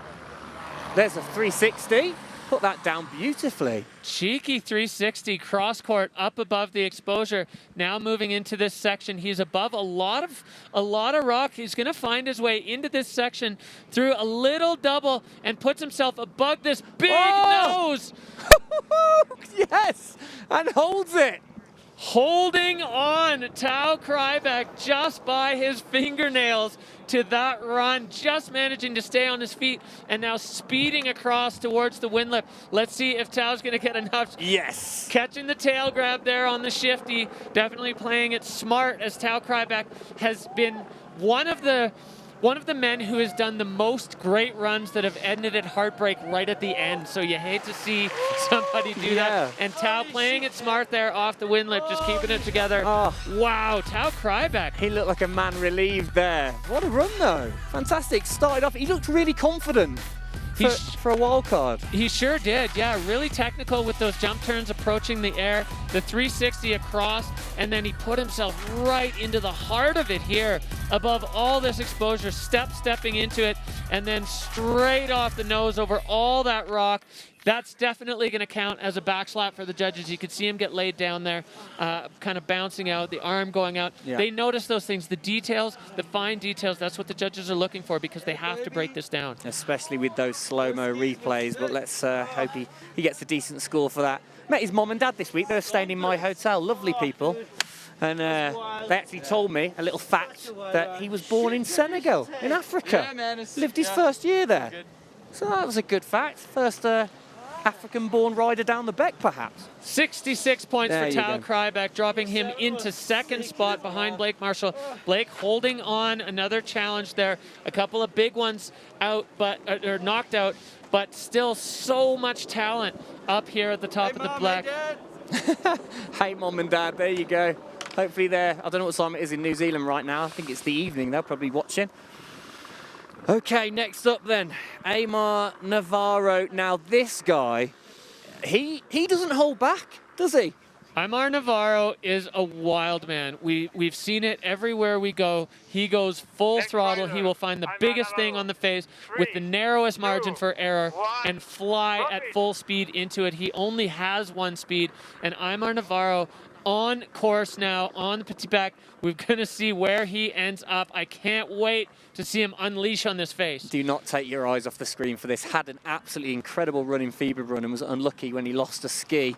We perhaps would have taken the win there, but looks like he's checking out something big. But when he lets go, he's going to fly. Right off the biggest part into a huge double for Navarro.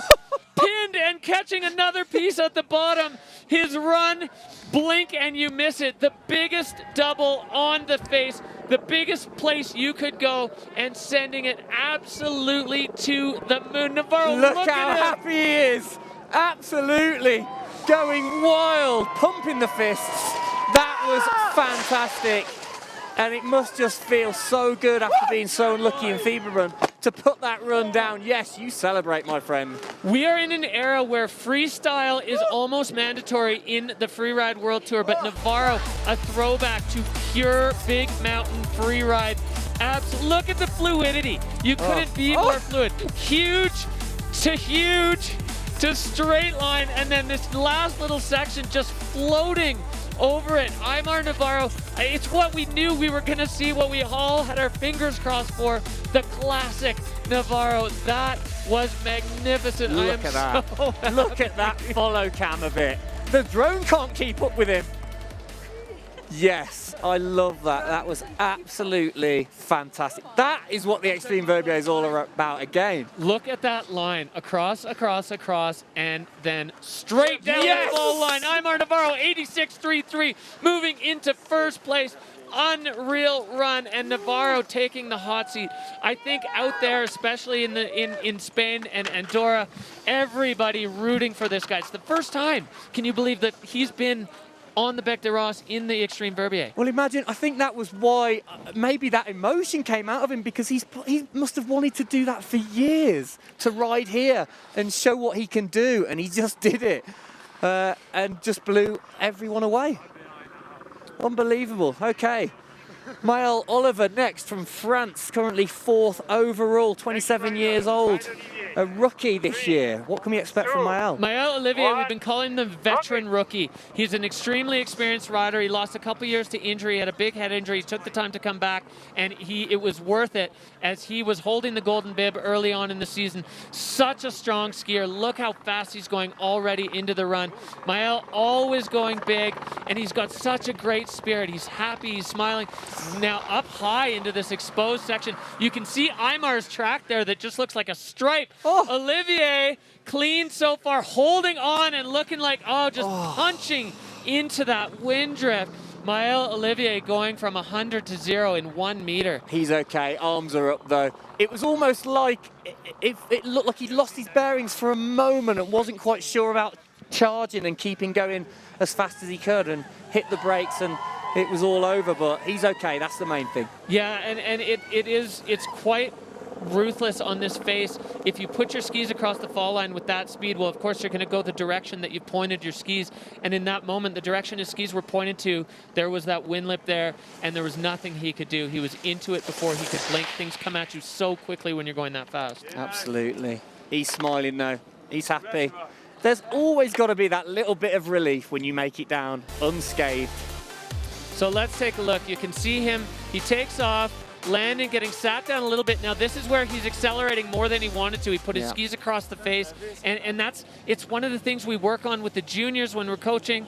If you're out of balance and you try to make a turn, it's not going to work. You have to wait in the fall line. You have to put yourself in Navarro town, wait in the fall line, and let your balance come back, and then move. But it is so against instinct to do that, because you're like, I need to slow down right now. Exactly. He was just in the back seat a little bit too much, couldn't get control again, and the judges will have noticed. But still, a fine run, Maël. 5th place, 47.33. So Maël not going to be in contention for the Xtreme Verbier title today, but he's leaving the podium, or he's leaving the finish area with a smile on his face, and a big props to Aymar Navarro, as everybody kind of low-key rooting for Navarro to put down one of his classic runs, and he certainly did that. So having a look at the backdrop here, Verbier just coming out and showing its best for us here, the Xtreme Verbier back up to the top, and this is another one I'm really excited about, Kendall. Exactly. Drew Tabke, an absolute legend on the tour. 13 seasons this guy's been around. He's like part of the furniture, isn't he? And absolutely beloved by everyone on the tour. Yeah, Uncle Drew, he's been such a mentor to some of the North American riders. He's always got a different take on the face, and he just loves to make his creative sort of statement. He's a bit of an artist, really, on the mountain. Yeah, going a bit of a going skiers left, bit of a different line here. Running some fresh turns.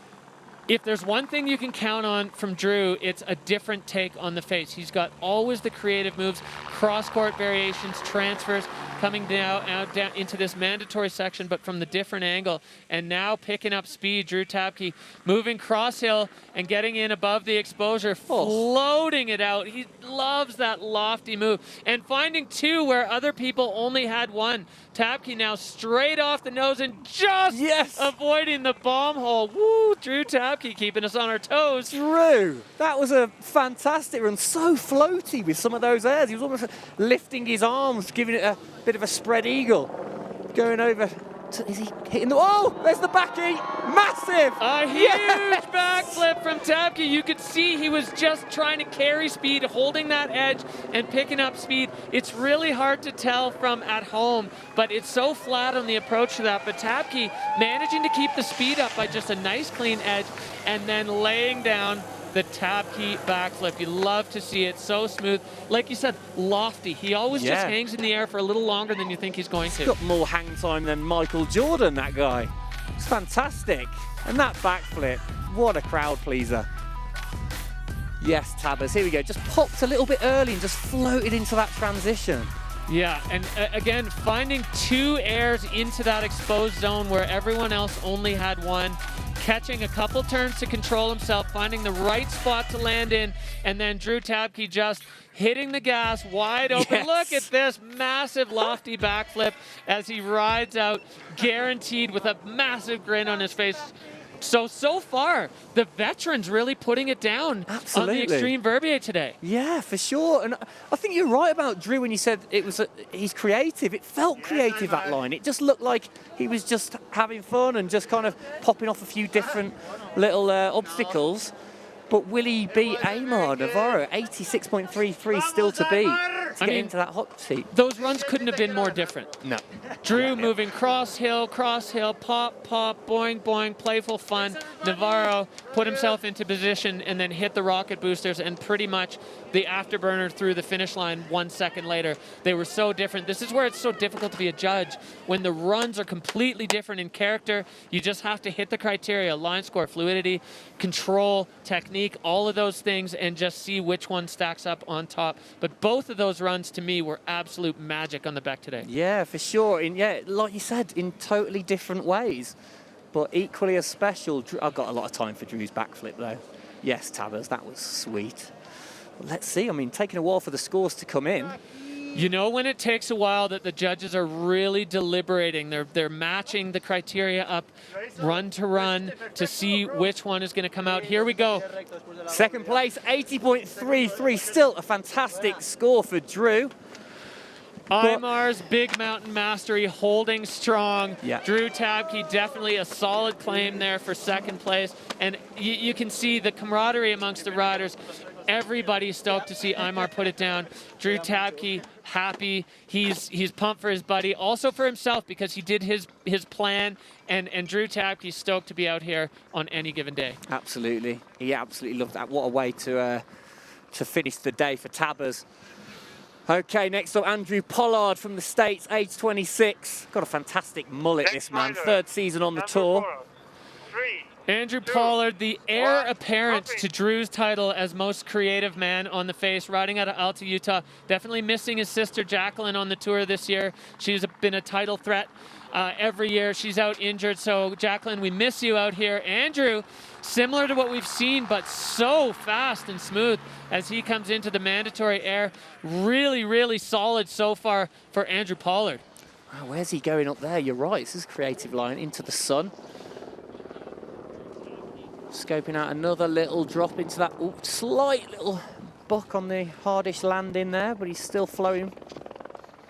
Andrew, signature smooth riding, packing feature to feature to feature and finding a kind of different link. Most of the guys went into that really exposed section where you had to air out, but Andrew going across and then still motoring with a huge 360 across, clean landing. He's going to bug me later for saying that was huge. It was a 360, but Andrew Pollard, clean and smooth to the bottom. Nice clean run for Andrew Pollard, and he is through the gate. This has got to be one of the biggest moments of relief for any freeride athlete, to be in the finish area, Bec de Ross. Your run's done, the fear is over, and the season's done. You can just kind of let that stress slide off your shoulders. Absolutely, it must be an incredible come down.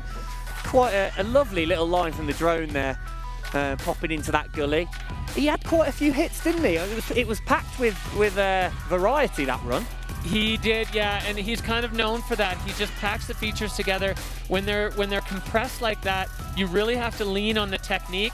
And then the 360 at the bottom, nice and clean, smoothing on his feet, hands up, done, relief. Andrew Pollard going to have a smile on his face as he looks to his mentor there, Drew Tabke. These two guys have so much in common in the way they interpret the face and kind of just their overall take on skiing.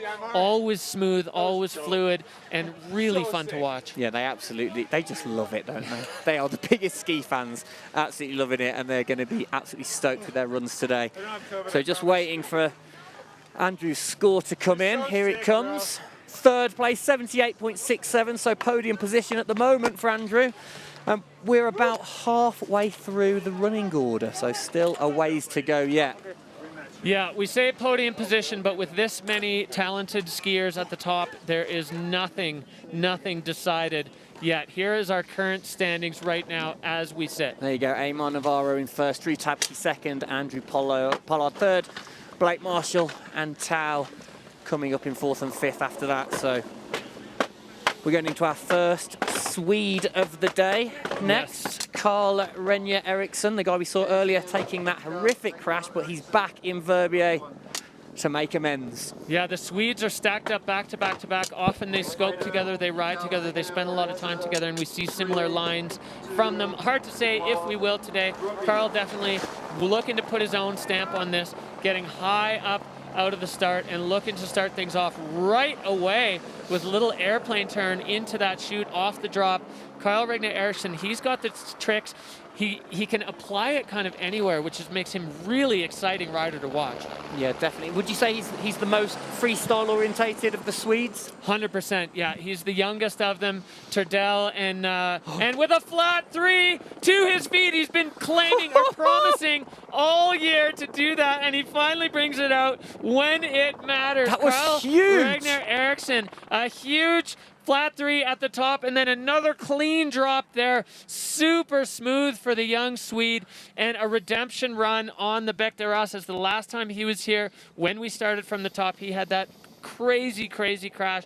Took him a while to shake it off, but man, that's got to feel good. The flat three, in an early interview with the Peak Performance Fun Bet, he said, if you vote for me, I'll do a flat three. Oh, really? Did he make that bet? Sure did. And he delivered. There it is. So Carl delivering on a promise. And Amar Navarro has been an unofficial, oh, look at that, with the Japan grab. So clean, and the stomp absolutely bang on. So Carl Renje Eriksson, that combo of big mountain speed and freestyle, this is a strong run for Carl, and you got to think he's going to be happy. And the other members of Team Sweden that are stacked up there at the top are going to be looking down, stoked for their buddy. That flat three as well, the way he took off, it didn't look huge at first, but he just kept dropping, didn't he? It was bigger than you thought. Yeah, that's the thing about the Bec is if you put yourself off an air that goes up, it's going to drop away. But it's not enough to knock Amar off the seat. Second place though, 83. What was the score? 83 or 80? But still, the judges still favouring Amar. Amar Navarro sitting pretty in the hot seat. One more challenger down for him, but we've got a few big ones here. Christopher Turdell, the next man in the gate. He's won the Tour, but he has not won in Verbier. Always the bridesmaid, never the bride in Verbier. I think a lot of people would love to see Christopher take the title here. Absolutely lovely guy, fantastic skier, and definitely got potential to take it. So good luck, Christopher. Let's see what he's got.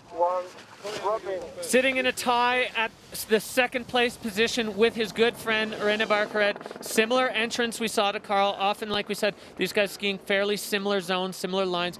Look how steep this is, just littered with rocks and boulders. So clean, so smooth. It's Turdell's trademark. He makes it look smooth when it's not smooth. He does. He's got that kind of almost floating on the snow kind of look to him, hasn't he? Almost kind of light feet. Now, we haven't seen anybody in here. Christopher Turdell, crosscourt. So clean there for Turdell. Wow, so smooth, so clean, and finding something we haven't seen anyone else hit. Turdell, wow, that was an incredible run. Now he's going to make his way over to the extra credit win lip and see what he can throw and down the backy. There you go. What a landing spot. He kind of landed in between two rocks. Yeah. He zigzagged skiers left and then cut instantly back and transitioned straight into that sweet spot of the landing. He's over the moon with that, and so he should be. And the first thing he does is give it Amar props for his run. That says it all, doesn't it? You see his legs barely flex when he lands. He always finds the downsloping transition to take the impact out of it and cross-court. The imagery there of the slough just pouring over the cliff as he's in the air. Look at this, so clean, so smooth. The backflip at the bottom. Christopher Turdell definitely doing what he needs to do. But the story, when he comes down and sees Navarro in the hot seat, and he just is so excited. Oh, he's there though! Christopher taking first place, 90.67. It was enough. I think the judges must have just loved that line. It had a bit of everything, and the backflip for good measure at the bottom just did enough to get himself into the hot seat. So congratulations, Christopher. But don't get too comfortable, because it's your fellow Swede coming up next that could quite easily knock you off that spot. That is a huge score for Christopher Turdell. As we said, the airs were huge. Big, big exposure. So the commitment to your success has to be 100%. And Christopher just backing himself across the board there and doing what needs to be done. But you said it here. This man, he's kind of the mentor to those last two that have dropped. René Barkered, he's won here multiple times. What is he going to have in store for us? Here you go, 38 years old, so experienced, 13 seasons on the tour. If you get a chance, go to the Freeride World Tour website and check out his run from Freeburg, because it was absolutely unbelievable. So maybe you can bring a bit of that flavour to the Petit Bec. Let's see. René Barkered going across to the skier's right side in that exposed couloir. There's only one way out of here, and he's going to add a couple, or one above it now. René picking up speed, going up high on this and getting over into the zone where we saw Leo Slimek go. Huge, huge exposure underneath as he points it right off the nose and into Navarro Town. René Barkered. Is that pretty much the same line? Exactly the same line as we saw Aymar Navarro ski. So clean, so smooth, so big, possibly even making it look a bit more controlled even than Navarro did with a backflip at the bottom. Hold on, René. Oh my goodness. No, René. My heart just broke in half. Wow. René Barkered on the extra credit backflip, just dumping it down after a mind-blowing run, finding the same zone as Aymar, and then just... My heart just sank. That would have been the difference, surely. It could have been the difference between getting him in that hot seat if we'd have just put that backflip down. Oh. Hugs from the crew as everybody is just in disbelief. Navarro just shaking his head as he thought he had it, and then to see René do the same line but with a backflip at the bottom. How clean did he land there? So strong. The mayor of Stomptown. Absolutely. What went wrong here? Just overcooked it a little bit. A tiny bit. He was just a little bit back and then up on the tails of his skis. And unfortunately, he kind of ran out of tails of his skis to ride on as he got further and further and further back and ended up putting his back down in the big wheelie. René Barkered, that was an incredible run. So committed, so fast. Everything you expect from René except the fall. We don't see that very often.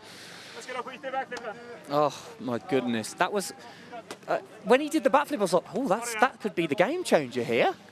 Yeah, absolutely, and René for sure. You know, he's such a humble guy. He's going to be shaking his head that when he went down, it was on probably the smallest feature in his run at low speed, and almost like, heartbreaking to see it end down there with a huge control issue for René Barkered. But what a show.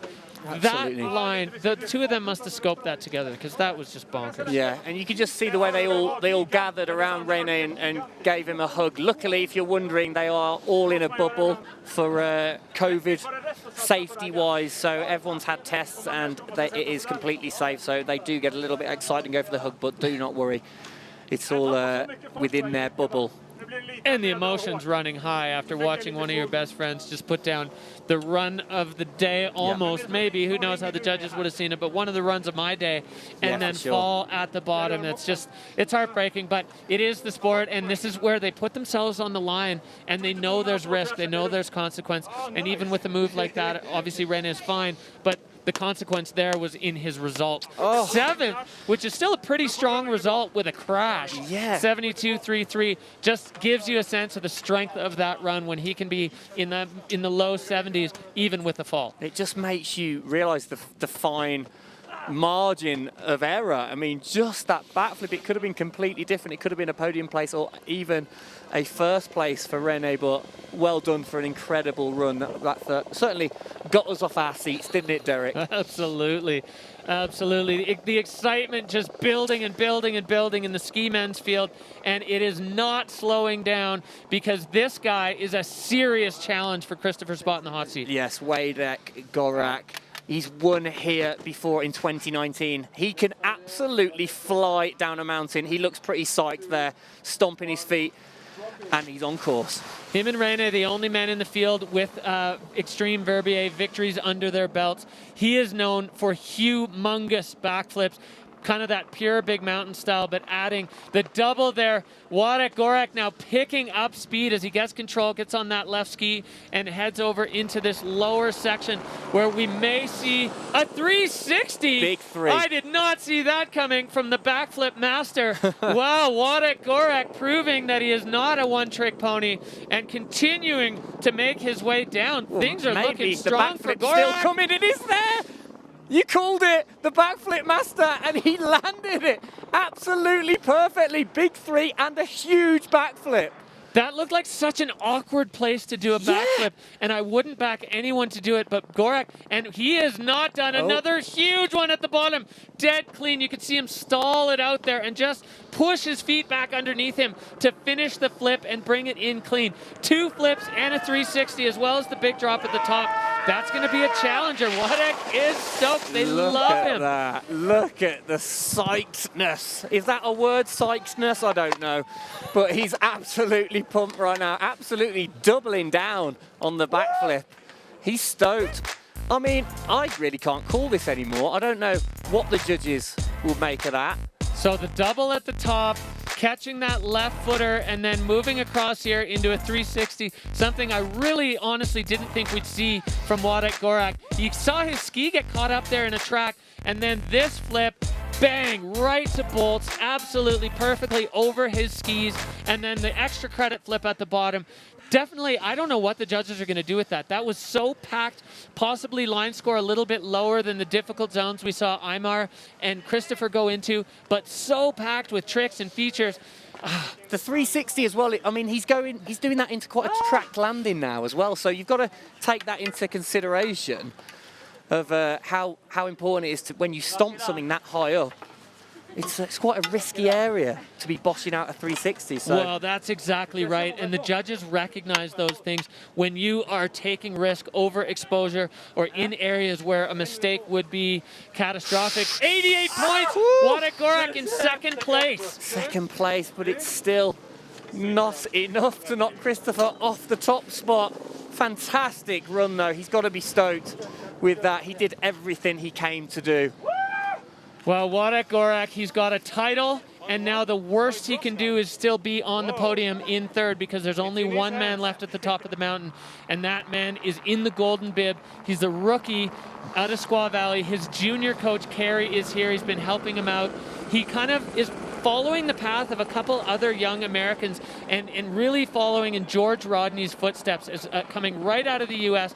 from a ski racing background, building the skills in junior freeride, and then coming to the tour as a rookie and standing on top. Ross Tester, wow, this is 22 freeride rookie. Yeah, this dictates the tour. Absolutely, he's got to go for it. A lot of pressure on this man's shoulders. Good luck, Ross. So clean drop at the top. We saw Christopher and Carl use that same entry feature. And now coming across Ross Tester off here over the rock, nice and clean. He's got such a gorgeous mix of perfect technique and freestyle. I feel like him and Isaac Freeland, the future of freeride. So getting a little bit of a straight air there. Definitely that's probably not what Ross was hoping for, as he is such a freestyle-oriented rider. Yeah, he would have needed a trick there, would have been hoping for a trick, but maybe he can make amends a little bit further down and step it up a little bit. Massive backflip, that's huge. A huge backflip for Ross Tester. That was gigantic and so clean on the landing. Here you see now the technique that he shows. Super clean riding. He's going to head over to the extra credit wind lip, and Ross Tester definitely making a case for it. The big shifty. So this is where things are going to get so interesting, Gendel. Definitely. Ross, he needed to finish on the podium to secure the title. Okay. Christopher needed to win and have Ross off the podium to secure the title. I don't know if that was enough, given what we saw from Wadek and Aymar and so many other riders. And my head is spinning right now. I'd say Ross's backflip was cleaner and maybe bigger than Wadek's one, but Wadek had the 3, so I don't know if it's going to bump him into second place over him. Very hard to call. I'm not even going to try at the moment. So we see Ross, this big air at the top. He started his line really strong. You can see in the judges' criteria, technique, pin, line score possibly a little bit lower. But this backflip was huge, absolutely huge. He exploded out of the bomb hole in powder. Turdell loves it. Getting a gentleman's applaud from Christopher at the bottom. I like that. The judges have the whole season in their hands right now. This is tense moments for Ross, for Christopher. He's grinning ear to ear. I mean, whatever happens, this young rookie has showed that he is a contender for overall titles for year to come, to be first year on the tour and be battling it out with Christopher Turdell, a guy you probably had posters of on his wall. It's just such an incredible path that this young man has traveled. Is it finally going to be Christopher's day on the Beck as well? That'd be absolutely fantastic for him. Well, he has wanted it so badly for so long. And look how chill he looks. He's just like, he takes it all in. Yeah. He's happy, he's smiling, he's having a great time out here with his friends on the Beck in Verbier on a gorgeous day. Kendall, what? I mean, you could say that's a front with him, that he's just trying to look cool, but he is actually that chilled out, isn't he? He's pretty relaxed, yeah. I mean, as far as professional free riders go, he's got to be one of the mellowest of all until he pushes out of the start gate.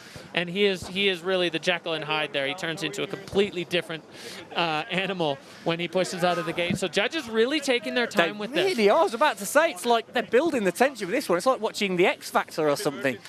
Wow, come on, put us out of our misery. We want to know. Well, you know they want to get it right, so they're going to check and recheck every single detail, every air, every landing, every feature for line score, technique, fluidity. I mean, Ross's technique, absolutely flawless, but Christopher's is too. How do you judge these two runs against each other? I'm glad that's not my job today. Oh, me too. I would never want that job. But they take it very seriously. They want to get this right. It's obviously important. So judges, take your time, but not that long because we really want to know. Exciting times at the Xtreme Verbier. This is the 25th edition. 25 times we've sat here and watched this show go down, and year after year after year, it never fails to disappoint. It never disappoints. Exactly. Sorry, yeah, you're right. There. You're right. It never disappoints. The show you get on this mountain, it seems to bring out the best in the riders. 100%. When you say show, you're exactly right, because it's been the ultimate show today, hasn't it? Everyone's kind of stepped it up that level. It's the one time, it's live on Red Bull TV, and they want to put down their best runs. So it's a big day for all of these athletes, and I think they've all stepped up. Every single category all day long has just put it down and made us so proud to be involved, to be part of the sport of freeride, to see where it's come from over the years and where it has developed to now and where it's going. I mean, the future of this sport's so bright. Athletes like Ross, rookies that are coming in and immediately contending for titles. It's so exciting to see, to imagine where this is going to end up. And still to have Rainer being that close at 38 years old, absolutely flying down that mountain. And it's just too close to call this. Well, these two guys, their hearts are beating. I know mine is. Mine is too. Heart rate elevated. So exciting, so nervous, anxious. My palms are sweating. I can only imagine what it feels like to be in that And he man's looks seat right fine. now. Yeah, he's like, arm up on the chair, totally chilled. But inside, he must be bursting to know, like we all are. Come on, judges. Well, they're chatting, they're taking their time, they're going to get it right. Lola Best there, the commissioner, just going through, making sure that all the details are perfect. You got to dot your I's and cross your T's when everything is on the line for the title, for the Xtreme Verbier Championship, for all of it. These two guys, man, they are really... I know. You've got to say as well, the judging has been pretty spot on today. I think it's been a very hard event to call, and I think they've got it. I think they've got it really, really right today. You truly couldn't ask for a better group of people to have sitting in the judges panel.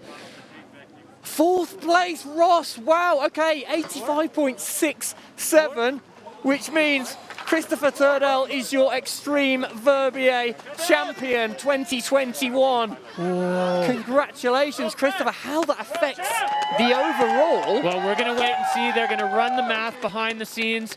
Our production team, we've got the best people to do it. But Christopher Turdell, the first time he has won the Xtreme Verbier, it's been a huge, huge goal of his, a life goal, if you will. And so for him to have wrapped that up, that is an incredible feat. And he did it in classic Turdell style. Absolutely fantastic. He deserves it, I would definitely say. There's the results of the event. Christopher Turdell in first, Władek Gorek in second, and Amar Navarro with that sterling run in third place. Ross Tesser, the leader going into this competition, in fourth. So we're still waiting for the overall ranking to see who's going to be crowned world champion once the points are all added up. I'm so pleased to see Amar Navarro on the podium in Verbier. Yeah. That's something that he has been wanting. He's wanted to come here for so long, and it just the stars haven't aligned. But this year, putting it down, here we go. There it is, world champion Christopher Turdell. Congratulations, the man from Sweden did it. Ross, second place, fantastic performance for him. And third overall, Carl Rainier Eriksson, Derek. Carl jumping way up the rankings. And so Sweden, US, Sweden, your top three. Władek Gorek with another big step up in fourth overall. Wow, unbelievable. I think we can go down to the finish line, and Jenny Jones, who's with Christopher Turdell. I just won the comp and overall.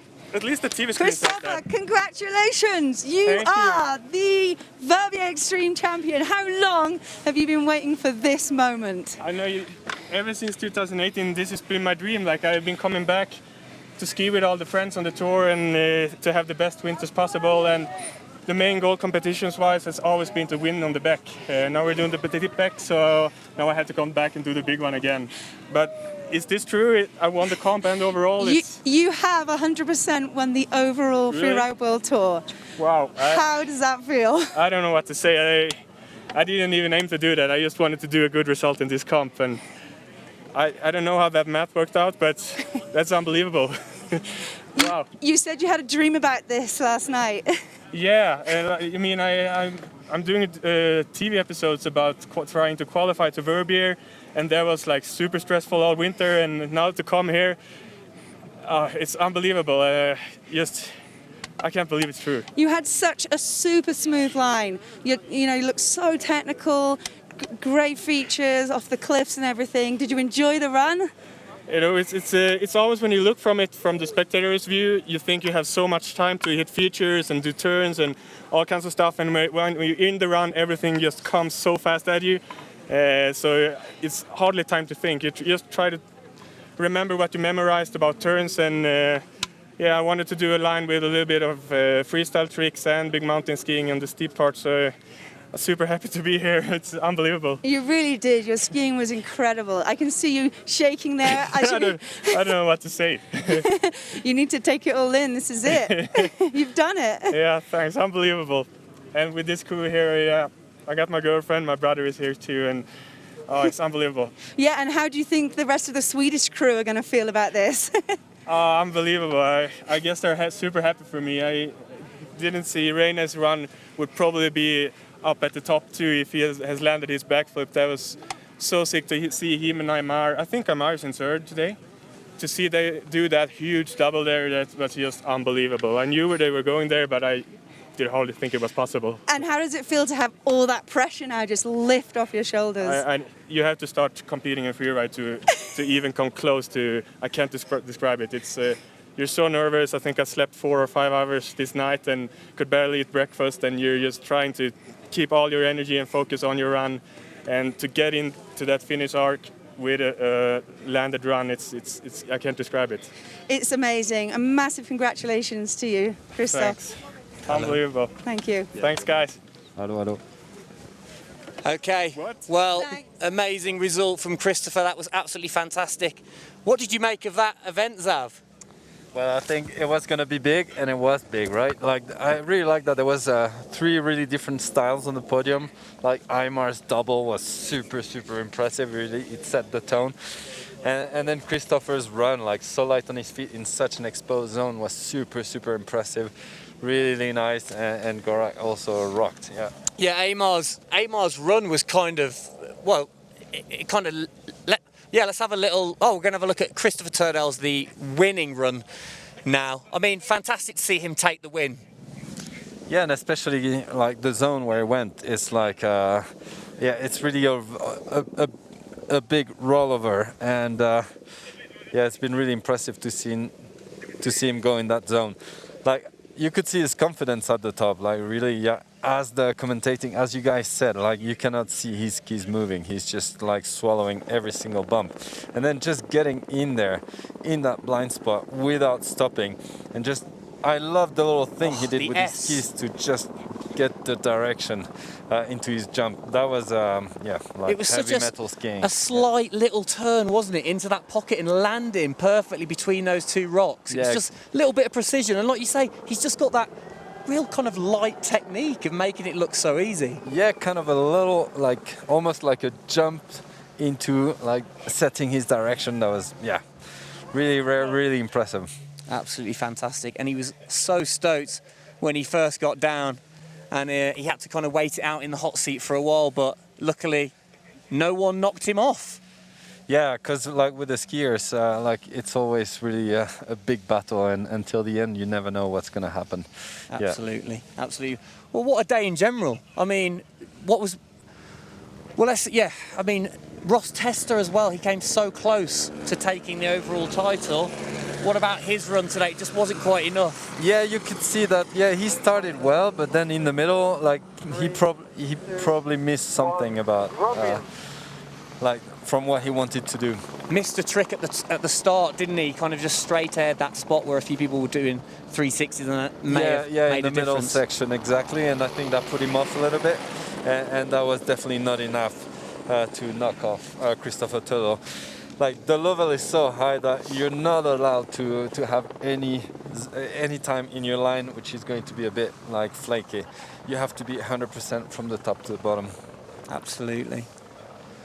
Unlucky though. I mean, still a sterling season for him. He's got to be stoked either way. And I think any of the skiers I mean, there's the backflip again. Yeah. Absolutely put that down beautifully. That was one of the tricks of the day for me. Yeah, there was like Leo tried it before, like in a majestic way, didn't stomp it, but Ross stomped it. Like really, like big up to Ross. Absolutely, that was fantastic. Well, yeah, a fantastic event. We're still waiting for Derek. He's heading his way down to the podium. So we're going to wait for him to set up the podium, then we'll go down for the prize giving. But what a day in general. I mean, let's go back and it feels like a long time ago, the women's snowboarding. That was a while back, wasn't it, when Marion took the win? True, a lot of heavy moments. I've had my adrenaline go through my body the whole day, so yeah. Yeah, we're done. It's time to celebrate, to watch all these podiums and yeah, celebrate the victory with all these guys. Exactly. I mean, the ski women after Marion's win, Elizabeth Gerritsen as well. How stoked must she be winning in Verbier in her home resort? That run was still pretty spectacular.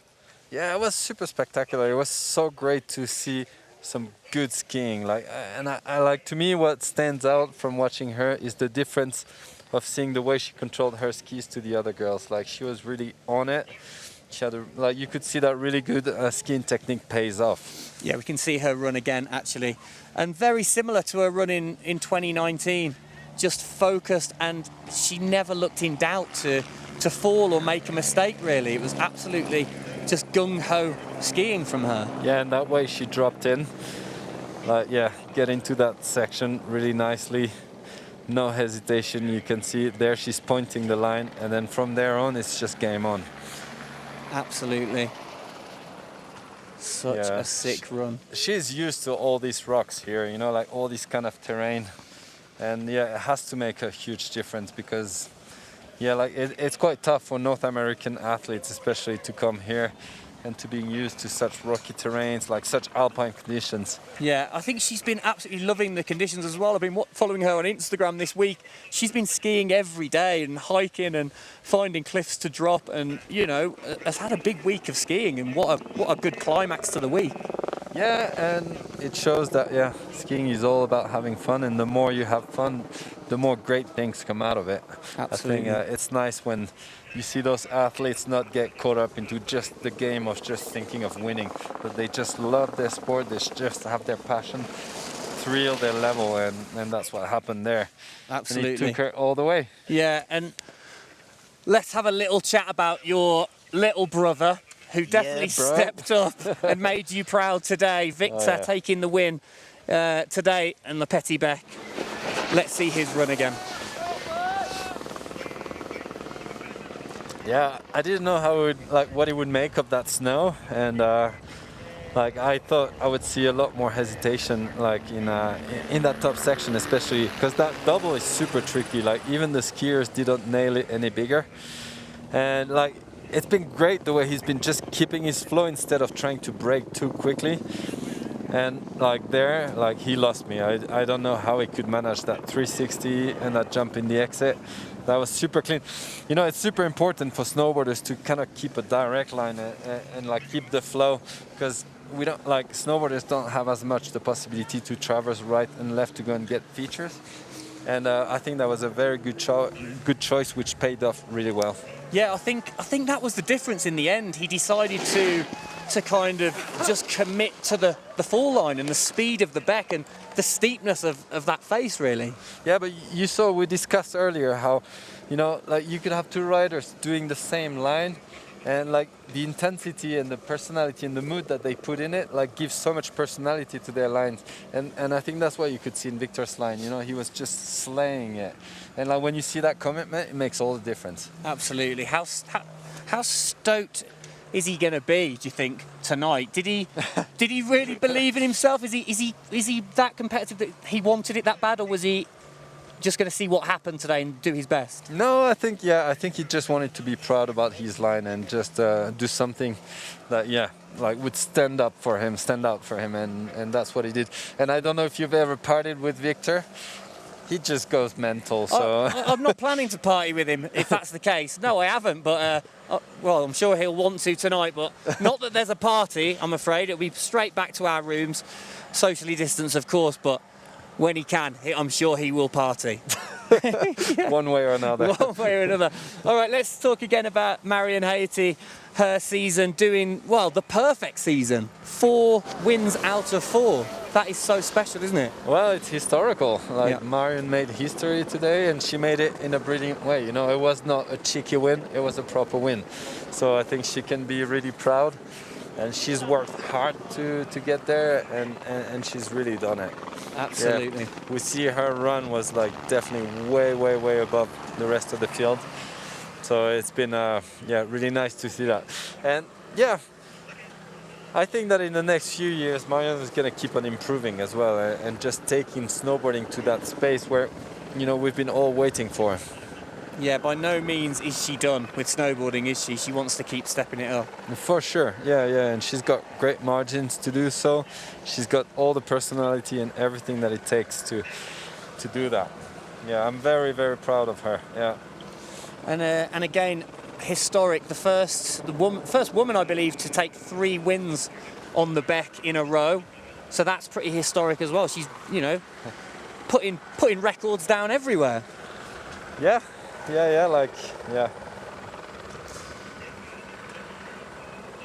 Yeah, fantastic for Marion. So we're still waiting for the podium to be set up. Derek's flying down there as we speak to get in position. Oh, there's a few shots. Look, there's a few bottles of champagne kicking around. Derek down there, he's giving us a wave. I think we might be able to go live to him.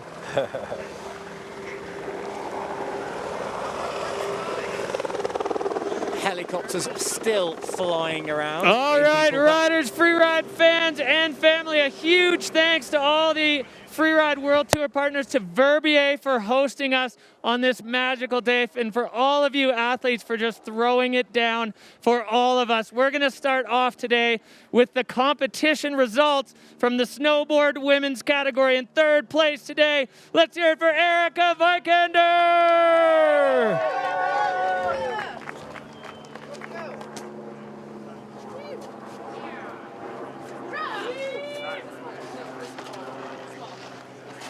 All right, and in the silver medal position from Fernie, BC, Katie Anderson.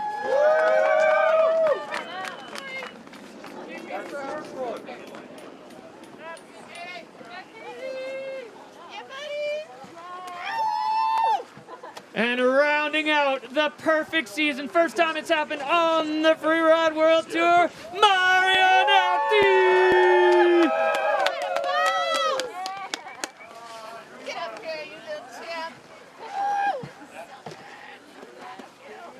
All right, fam, let's hear it for the podium at the Xtreme Verbier, the snowboard women, 1, 2, and 3.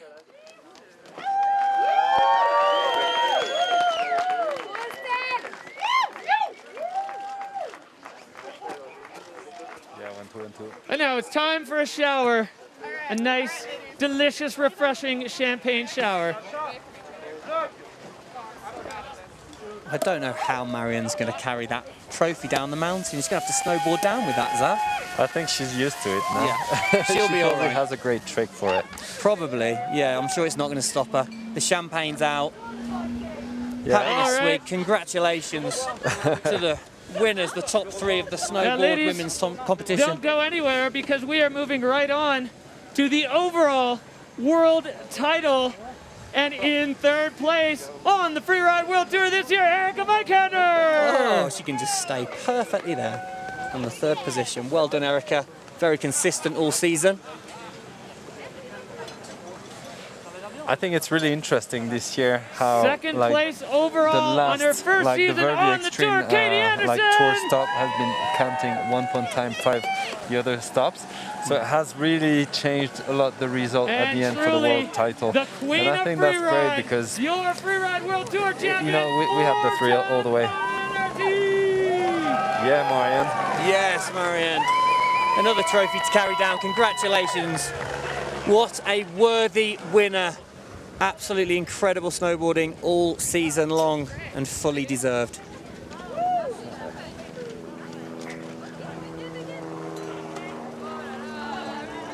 If 1 champagne shower is good, then 2 champagne showers is better. Absolutely. Nice.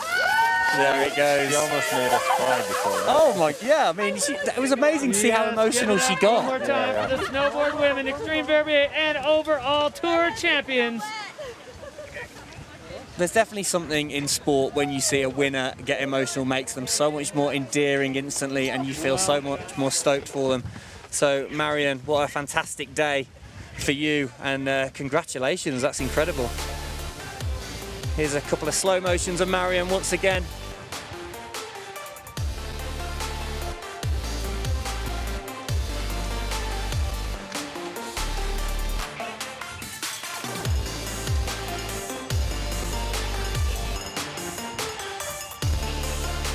All right, I think Derek is primed and ready for the next podium. I believe it's the ski women. Our silver medal today out of Italy with the classic RE3, Ariana Tricomi. Great to see Ariana having a good day today. Oh yeah, like she's had a really tough winter. Like she's had a really bad accident. Like she's been witnessing a bad avalanche accident, and I think that has been pretty tough for her. Her skiing is so beautiful. And our winner today, on the back, from right here in Verbier, Elizabeth Gerritsen! Yes, Gerritsen. Very much deserved, 100%, Azav.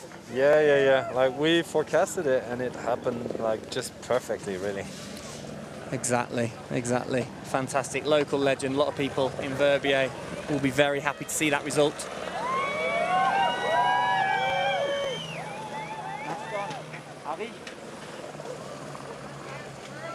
All right. Come on, Gerritsen, you can do it. Lift it up. There you go. Over the head, Elizabeth Gerritsen, Ariana Jacomi, and Hedvig Wessel.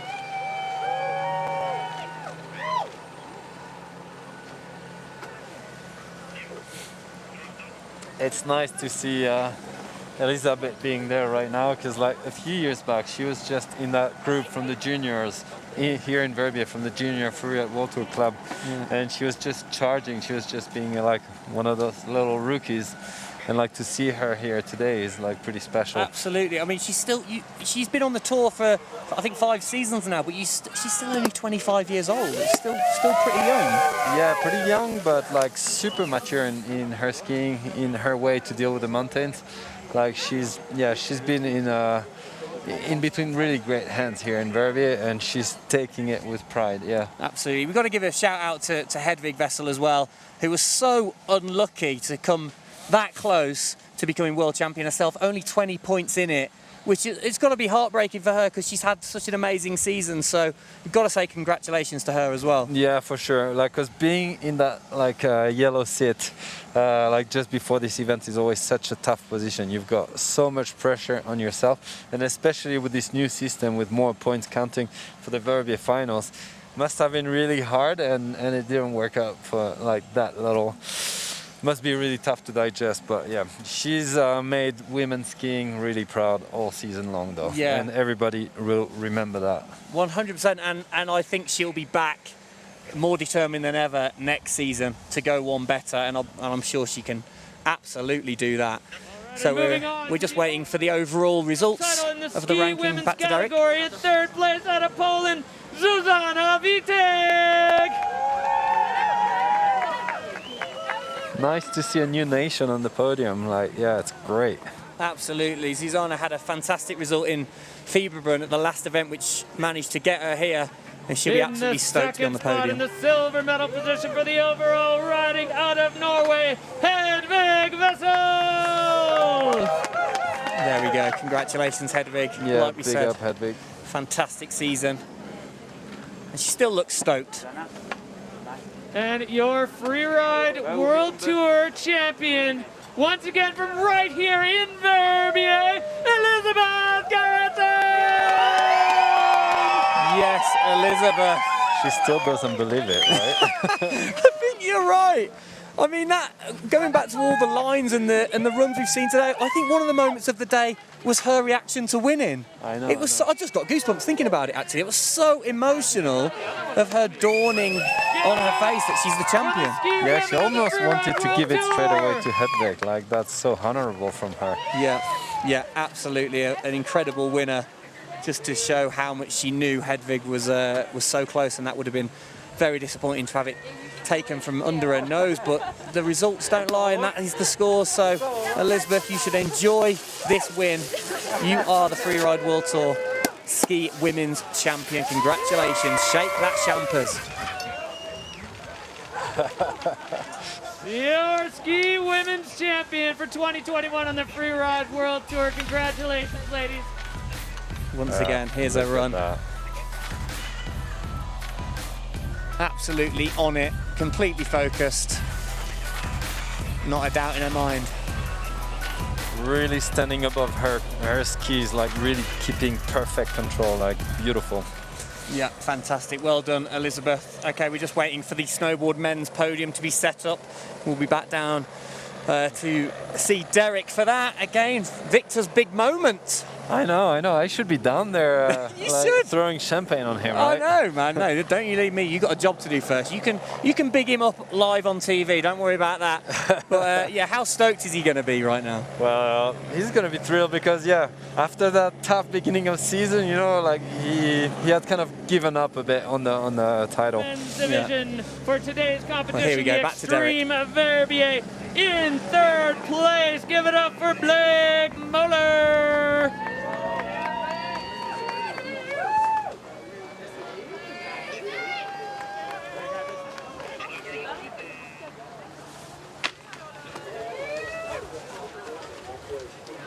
And taking the number 2 spot in the snowboard men's division today, Cody Bramwell. Cody Bramwell from the UK, I believe the first person from the UK to get on the podium at the Xtreme Verbier, so that's pretty historic, Zav. Maybe Sasha Ham did it. Of course, Yeah, excuse me, I'm sorry, Sasha Ham. How could I forget Sash? Sorry, Sash. But there you go, Victor, your Xtreme Verbier champion, absolutely with a flying run today. You're a proud brother. Yes, brother. I'm a bit speechless, actually. Yeah, I can tell. Yeah, I'm looking forward to hug him. Hey, he's still got a ways to go to catch you up, though. You've done it 4 times, he's done it once. So. Yeah, true. Trophy over the head. I think that will happen. Oh, the trophy's so heavy, he went off the back of the podium. Well done, Victor. on the mountain, but struggling on the podium.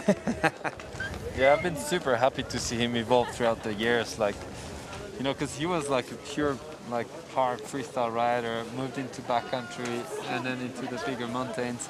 I took him climbing years ago, and like he was just like, oh, yeah, I like it, but he was not really thrilled. And then all of a sudden he started loving it so much, and now that's all he's dreaming of. Right? Yeah. You took him back in the backcountry and tried to scare him off, and it didn't work. And now he loves it. Yeah.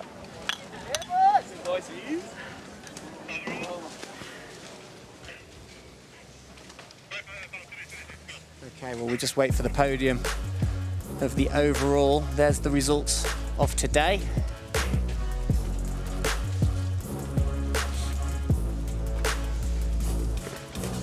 No, we can't hear you, so just talk to me.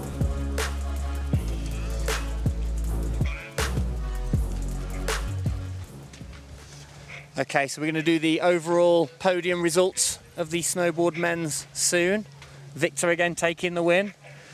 So, I mean, yeah, fantastic day for him. So, you think he's still got a few more years and he could potentially catch you up, you say, Zav? Yeah, I think he might very well do, and he will deserve that fully. Like, yeah, I think I really want to give a big up to all these guys in snowboarding this year. Like this podium, Blake, Cody, Victor, they took snowboarding to another level on the Freeride World Tour. And it's been really, really beautiful to watch. The Freeride World Tour in 3rd place overall, Cody Bramwell. Just tap when you say podium and stop, so I must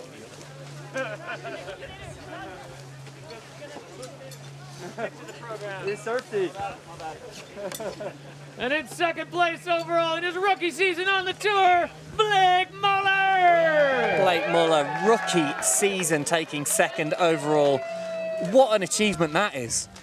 Yeah, it's like super impressive. At that age, he's coming there and he's just showing like some mad skills. And like his locking up backflips the are title legendary. with a masterful performance on the back today, your Freeride World Champion, Victor De La Rue.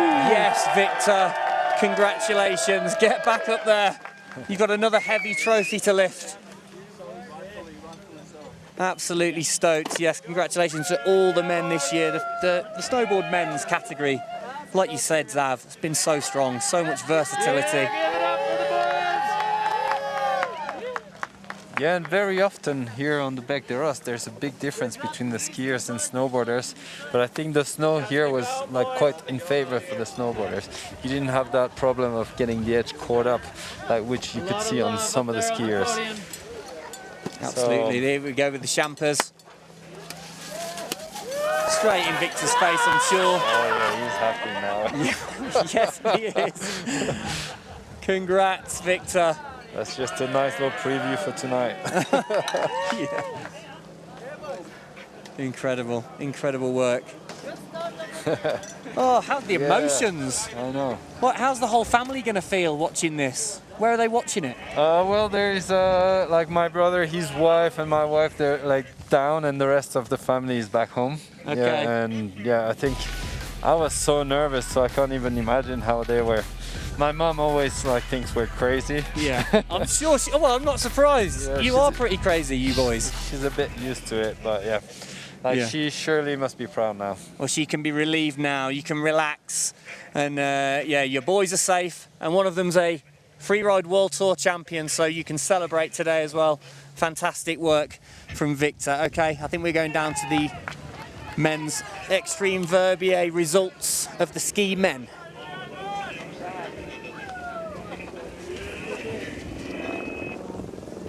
Head's too big for the medal. In second place today. Second place today with a silver medal. Oh, was at home on the back. Give it up for Wildest. Garrick! Well, that Garrick with that huge backflip today, getting him second on the podium. That was pretty special. Congratulations to him. And the man finally getting the monkey off his back. His first Xtreme Verbier win. Give it up for Christopher Turdell! Christopher, it has been a long road for him to get his first win on the Bec de Ross. He looks absolutely stoked, Zab. Yeah, every year he's been really right there, really close to it, and never made it. And yeah, I think it must be quite a relief for him after all these years. Absolutely, he had quite a long wait on that hot seat. Yeah, it was worth it. Congratulations, Christopher. Unbelievable result. And again, we'll hold fire for the overall presentation, for the overall ranking of the ski men. Give it up for the ski men! The Xtreme Verbier!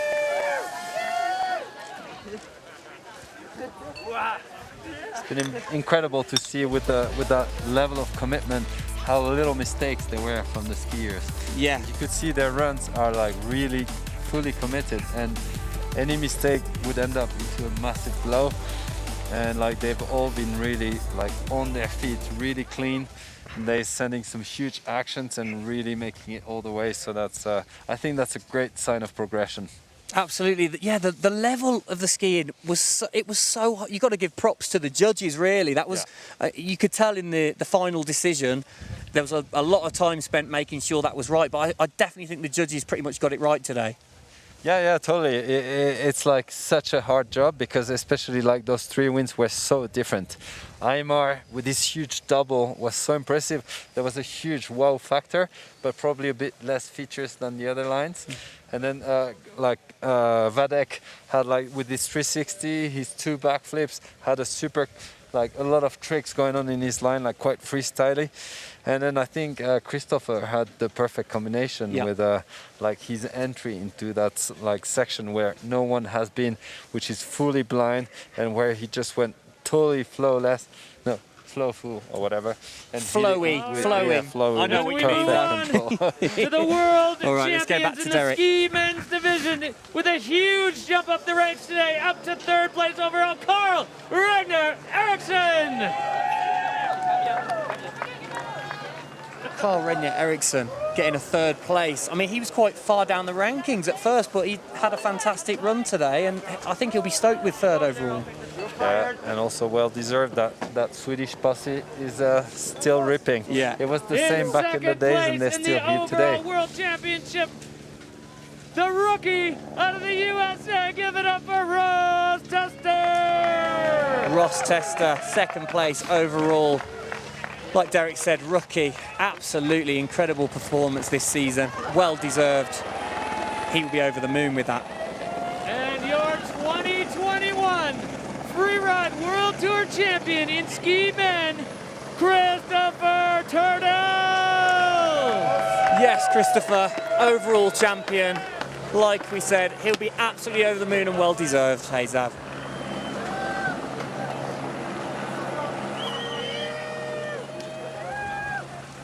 Very stoked for him. Yeah. Special moment that he's been working hard for a long time.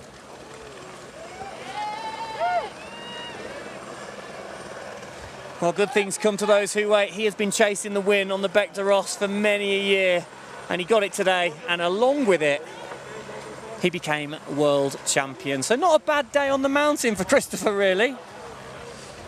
Yep, he showed everyone how it's done. Yes, boys! Okay, we'll just look at the overall standing one more time on the graphics in a moment, while those guys enjoy their champers. Christopher Turdell, first place, Ross Tester in second, Carl Rainier Eriksson in third, and Wadek in fourth with that fantastic backflip getting him up the rankings slightly. What an end to the season, unbelievable. And that concludes our podium, Xav. That's the day, isn't it? Yeah, Job done. That's the day and that's the season. I think, like always, it's a great way to end the season here in Verbier. And it's been really impressive that the Freeride World Tour managed to hold on all these events, like despite the conditions, despite that little bug that goes around. Absolutely. With all the restrictions. So, like, yeah, big up for them for keeping the sports alive. Yeah. Yeah, they've had a lot of obstacles this year to get the tour going, so congratulations to them for a fantastic year. Okay, we've still got another podium, I believe, to come. So we're waiting for that one, but at the end of the day, competition-wise, those guys are going to be pretty stoked, aren't they, today? Oh yeah, it's been a great day. I think so. Maybe we can have a few more quick highlights. And we have one more. Oh, one more podium. Here we go with Derek. One more podium. Our gathering of champions. We're going to begin with our snowboard women's champion, Marion Haerty.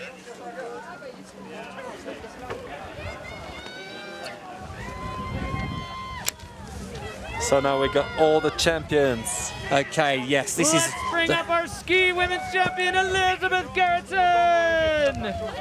Podium of champs. Marion Haerty already there, Gerritsen joining her. Continuing the all champions podium, snowboardman Victor de la Rue. Victor is going to charge his way up there, I'm sure.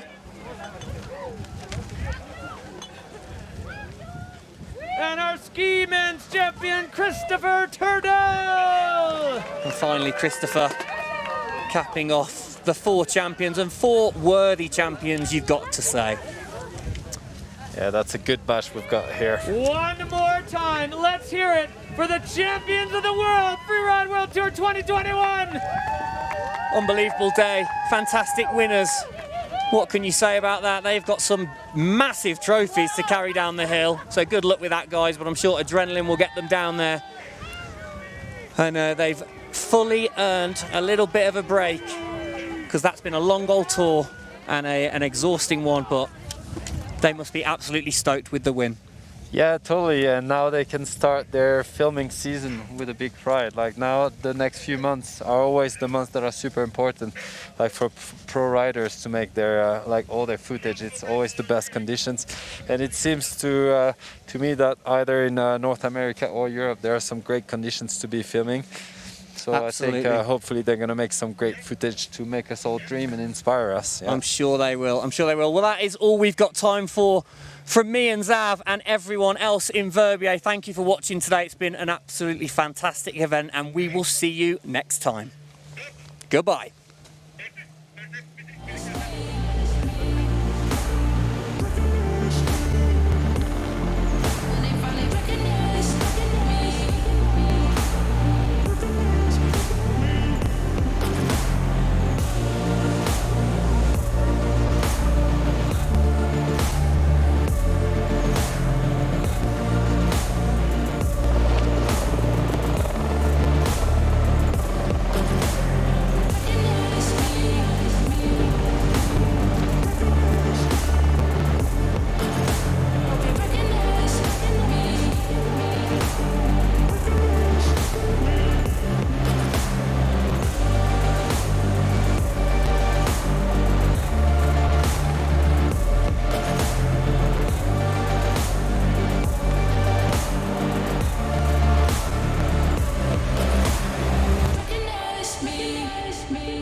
behind us over there.